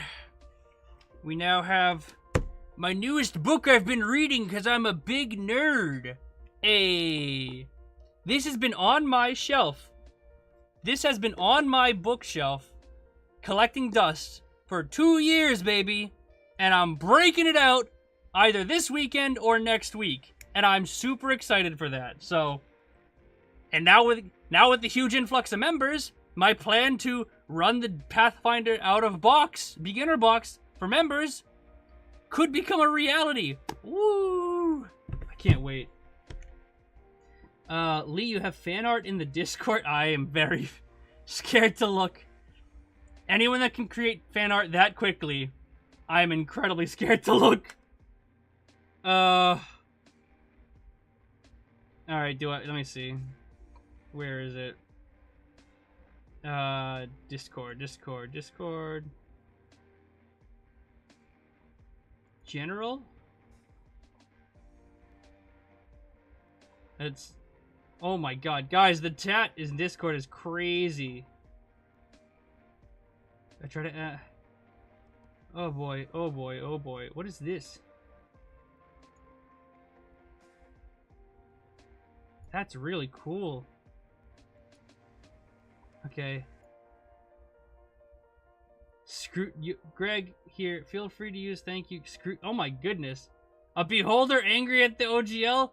What is this? The beard guy. Okay, hold on a second. Let me pull this up. Everyone needs to see this because I love it. It's hysterical.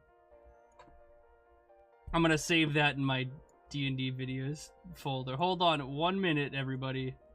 Everyone needs to see this. It is wonderful, wonderful art that I need to share with the community.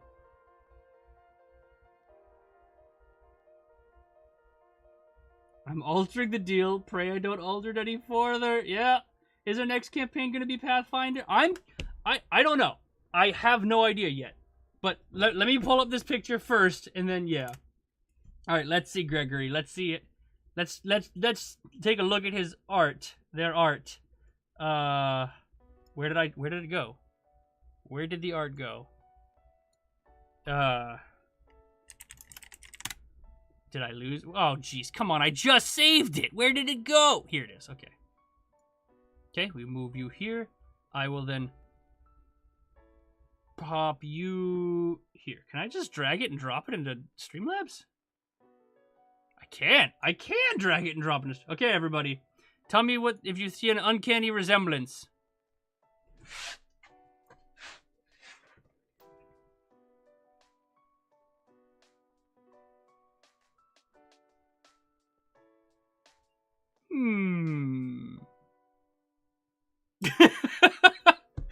That's actually amazing. I love that. Oh, that's so good. Let's be... Actually, you know what? If we're being honest, I think that's the first fan art we have ever received. I think that beholder you put in there, as well as that picture of your wizard that you just drew, is the first fan art we have ever received. That's a heavy approval. I love that. I can't tell a difference. It's like looking in a mirror. Wow. That's hysterical. I love that. Oh, I freaking love that. That's so good. You guys are amazing.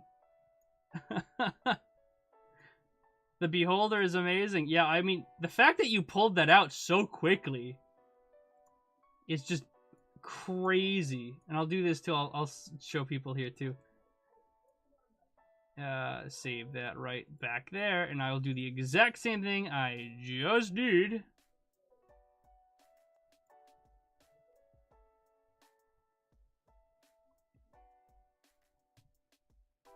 Oh, I'm sorry, Gregory. I'm sorry. I didn't even ask you if you wanted me to show people. Is it okay if I show people? I'm sorry. I'm very sorry. I know you put it in Discord, but I should have 100% asked. 100% should have asked. I'm very sorry. Are you okay if I show them the beholder too? Oh no, I'm already going to get canceled because I forgot to ask someone for permission to show. Okay, woof. Okay, good. All right, here we go. Ready, everybody? We got permission now. I can honestly show you this without feeling bad because it's freaking awesome. Check it out. Boom. Boom, look at this. These were doodles. He said they said these were quick doodles. You want to see a quick doodle from me? Oops, I clicked the wrong button. You want to see a quick doodle from me? It's not that good.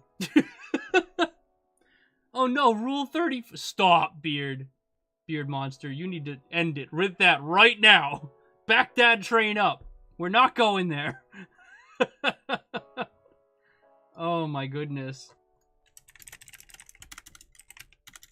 I love them so much.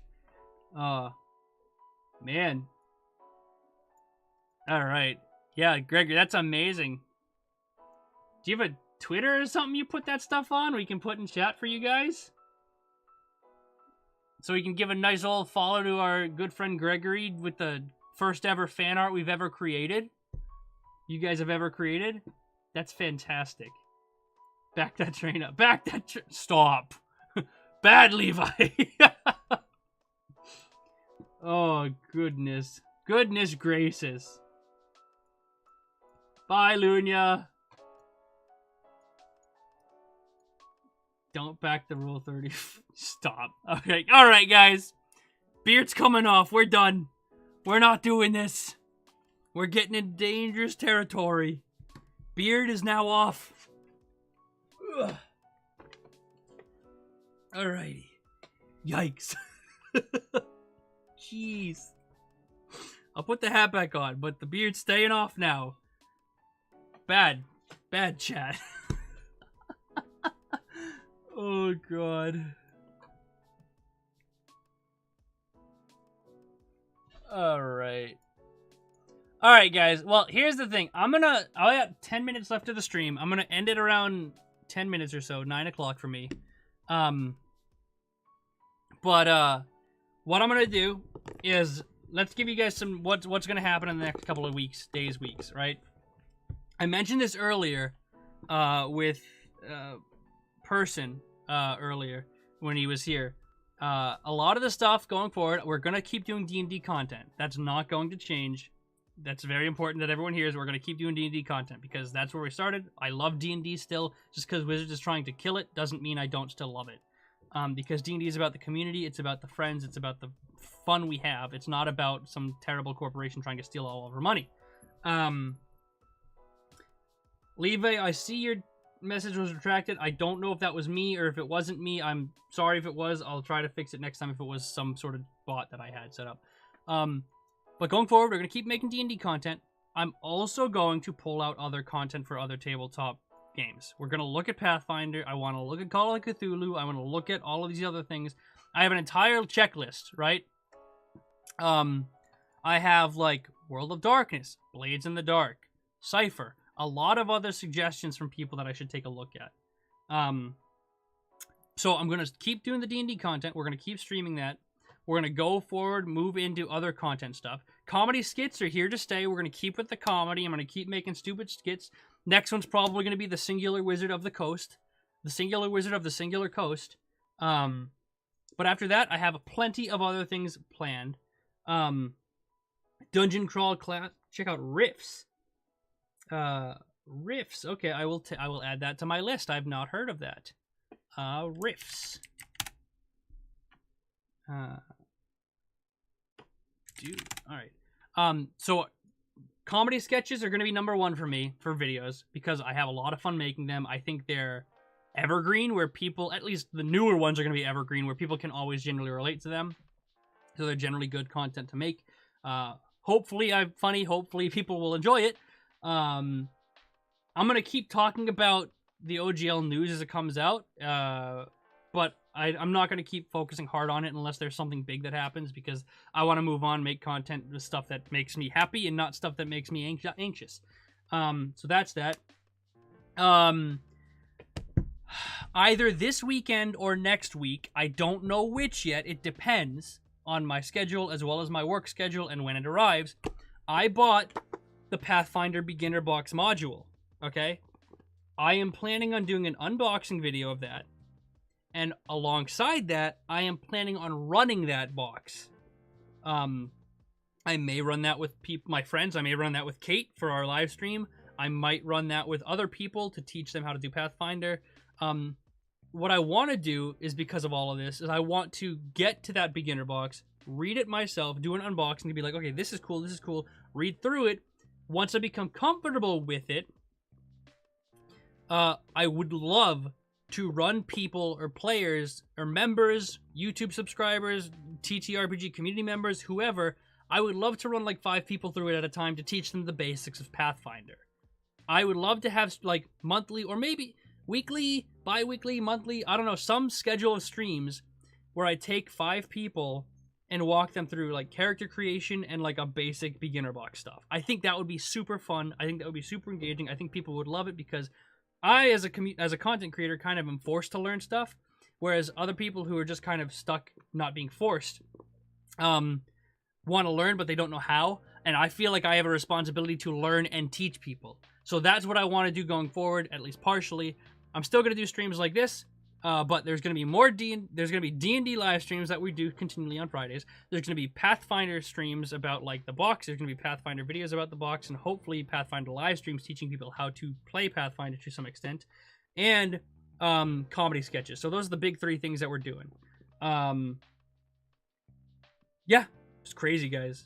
So be on the lookout for Pathfinder coming out soon. Be on the lookout for the unboxing video, and be on the lookout for some new comedy sketches coming out, because they're just going to be general comedy sketches. They might have D&D in the title because it's still a very good thing to put in your titles for search results and stuff, but it's going to be general that people can all relate to and laugh at. So I got an entire checklist here of content that I have lined up and ready to go that I need to write out and record that I'm really excited to produce and I'm really excited for. So it's going to be a great time, guys. Levi, that's why we're here, though. I understand. I know it's kind of helpless right now, right? But that's why it's so important for us to talk about this and get it out in front of everyone, so we all learn together, so we're not left in the dust, right? We don't want to leave people in the dust. We want people to move forward together with the community to make this community better. And the way I view my role in this is learning this dang game and showing people what it is compared to D&D, show them how it's similar, how it's different, and allow them the freedom to do that themselves. That's how I view my role in this, as well as making people laugh, because I feel like, honestly, that's where I want to be. I feel like I really like making comedy sketches. I really like stuff like that. So we're going to keep doing with that. And no more of this humbug. Unless new news comes out of the OGL, I don't want any of this downer stuff. We're just going to keep going and rolling with the content and keeping it going, everybody. Excited for it. Me too, Gregory. Me too, buddy. The continued use of the OGL 1.0 is paramount. It's the difference between people being able to choose a new license being forced to use. 100% agree. 100% agree. This time around, we have better communication mediums. Exactly. I agree 100%. It's important we continue to develop 5e independently of Wizards of the Coast as they take D&D off the rails. We created 5e for Wizards of the Coast when D&D was on its deathbed and out of print. 100% preach, buddy, preach. So, well, that's it for me, everybody. Thank you so much for hanging out tonight. I really cannot explain the feeling I have right now after tonight. You know, you guys have been amazing. You have all supported me, and just chatting is amazing, and having this open discussion is crazy. But not to mention the members, you guys joining as members really means so much to me, and I want to repay that in a way that I can. So hopefully I can continue to make you laugh. Hopefully I can show you some awesome other systems and broaden your horizons, and hopefully I can make it so everybody has fun and isn't scared of D&D again. So thank you all for hanging out. I really appreciate talking to you guys. I had a blast tonight. Welcome to the Discord, everybody. Keep the chat in there. I mean, now I have to... Yeah, exactly. We got the freaking pictures in there. I can't believe that. If you guys ever want to reach out in Discord, I'm available. Kate's available. Rich is available. Brandon's available. David's available. If you have any questions about anything, feel free to reach out. Hell, William, I'm sure, would be happy to help you out as well. He's been here a long freaking time. So, yeah. Actually, before I do go, let me take a look at this, make sure it is, okay. Pull this up. Yeah, that doesn't look too bad. There's nothing in there that's bad. All right. And the last thing I want to do before I go is I want to go ahead, close this out. I want to put this in our chat because I don't think I can anyone could post it. I think I'm the only one that can post it. Check out Gregory's Twitter. He makes art and stuff. It's pretty cool. Really nice. So go check out that Twitter, guys, and give him a follow because that's the first fan art we ever got. Woo! All right. Thanks, everybody, for hanging out. Thanks for having a good time. Thanks for the talks. And I look forward to seeing you in the next video or live stream or whatever. So thank you. Have a good one.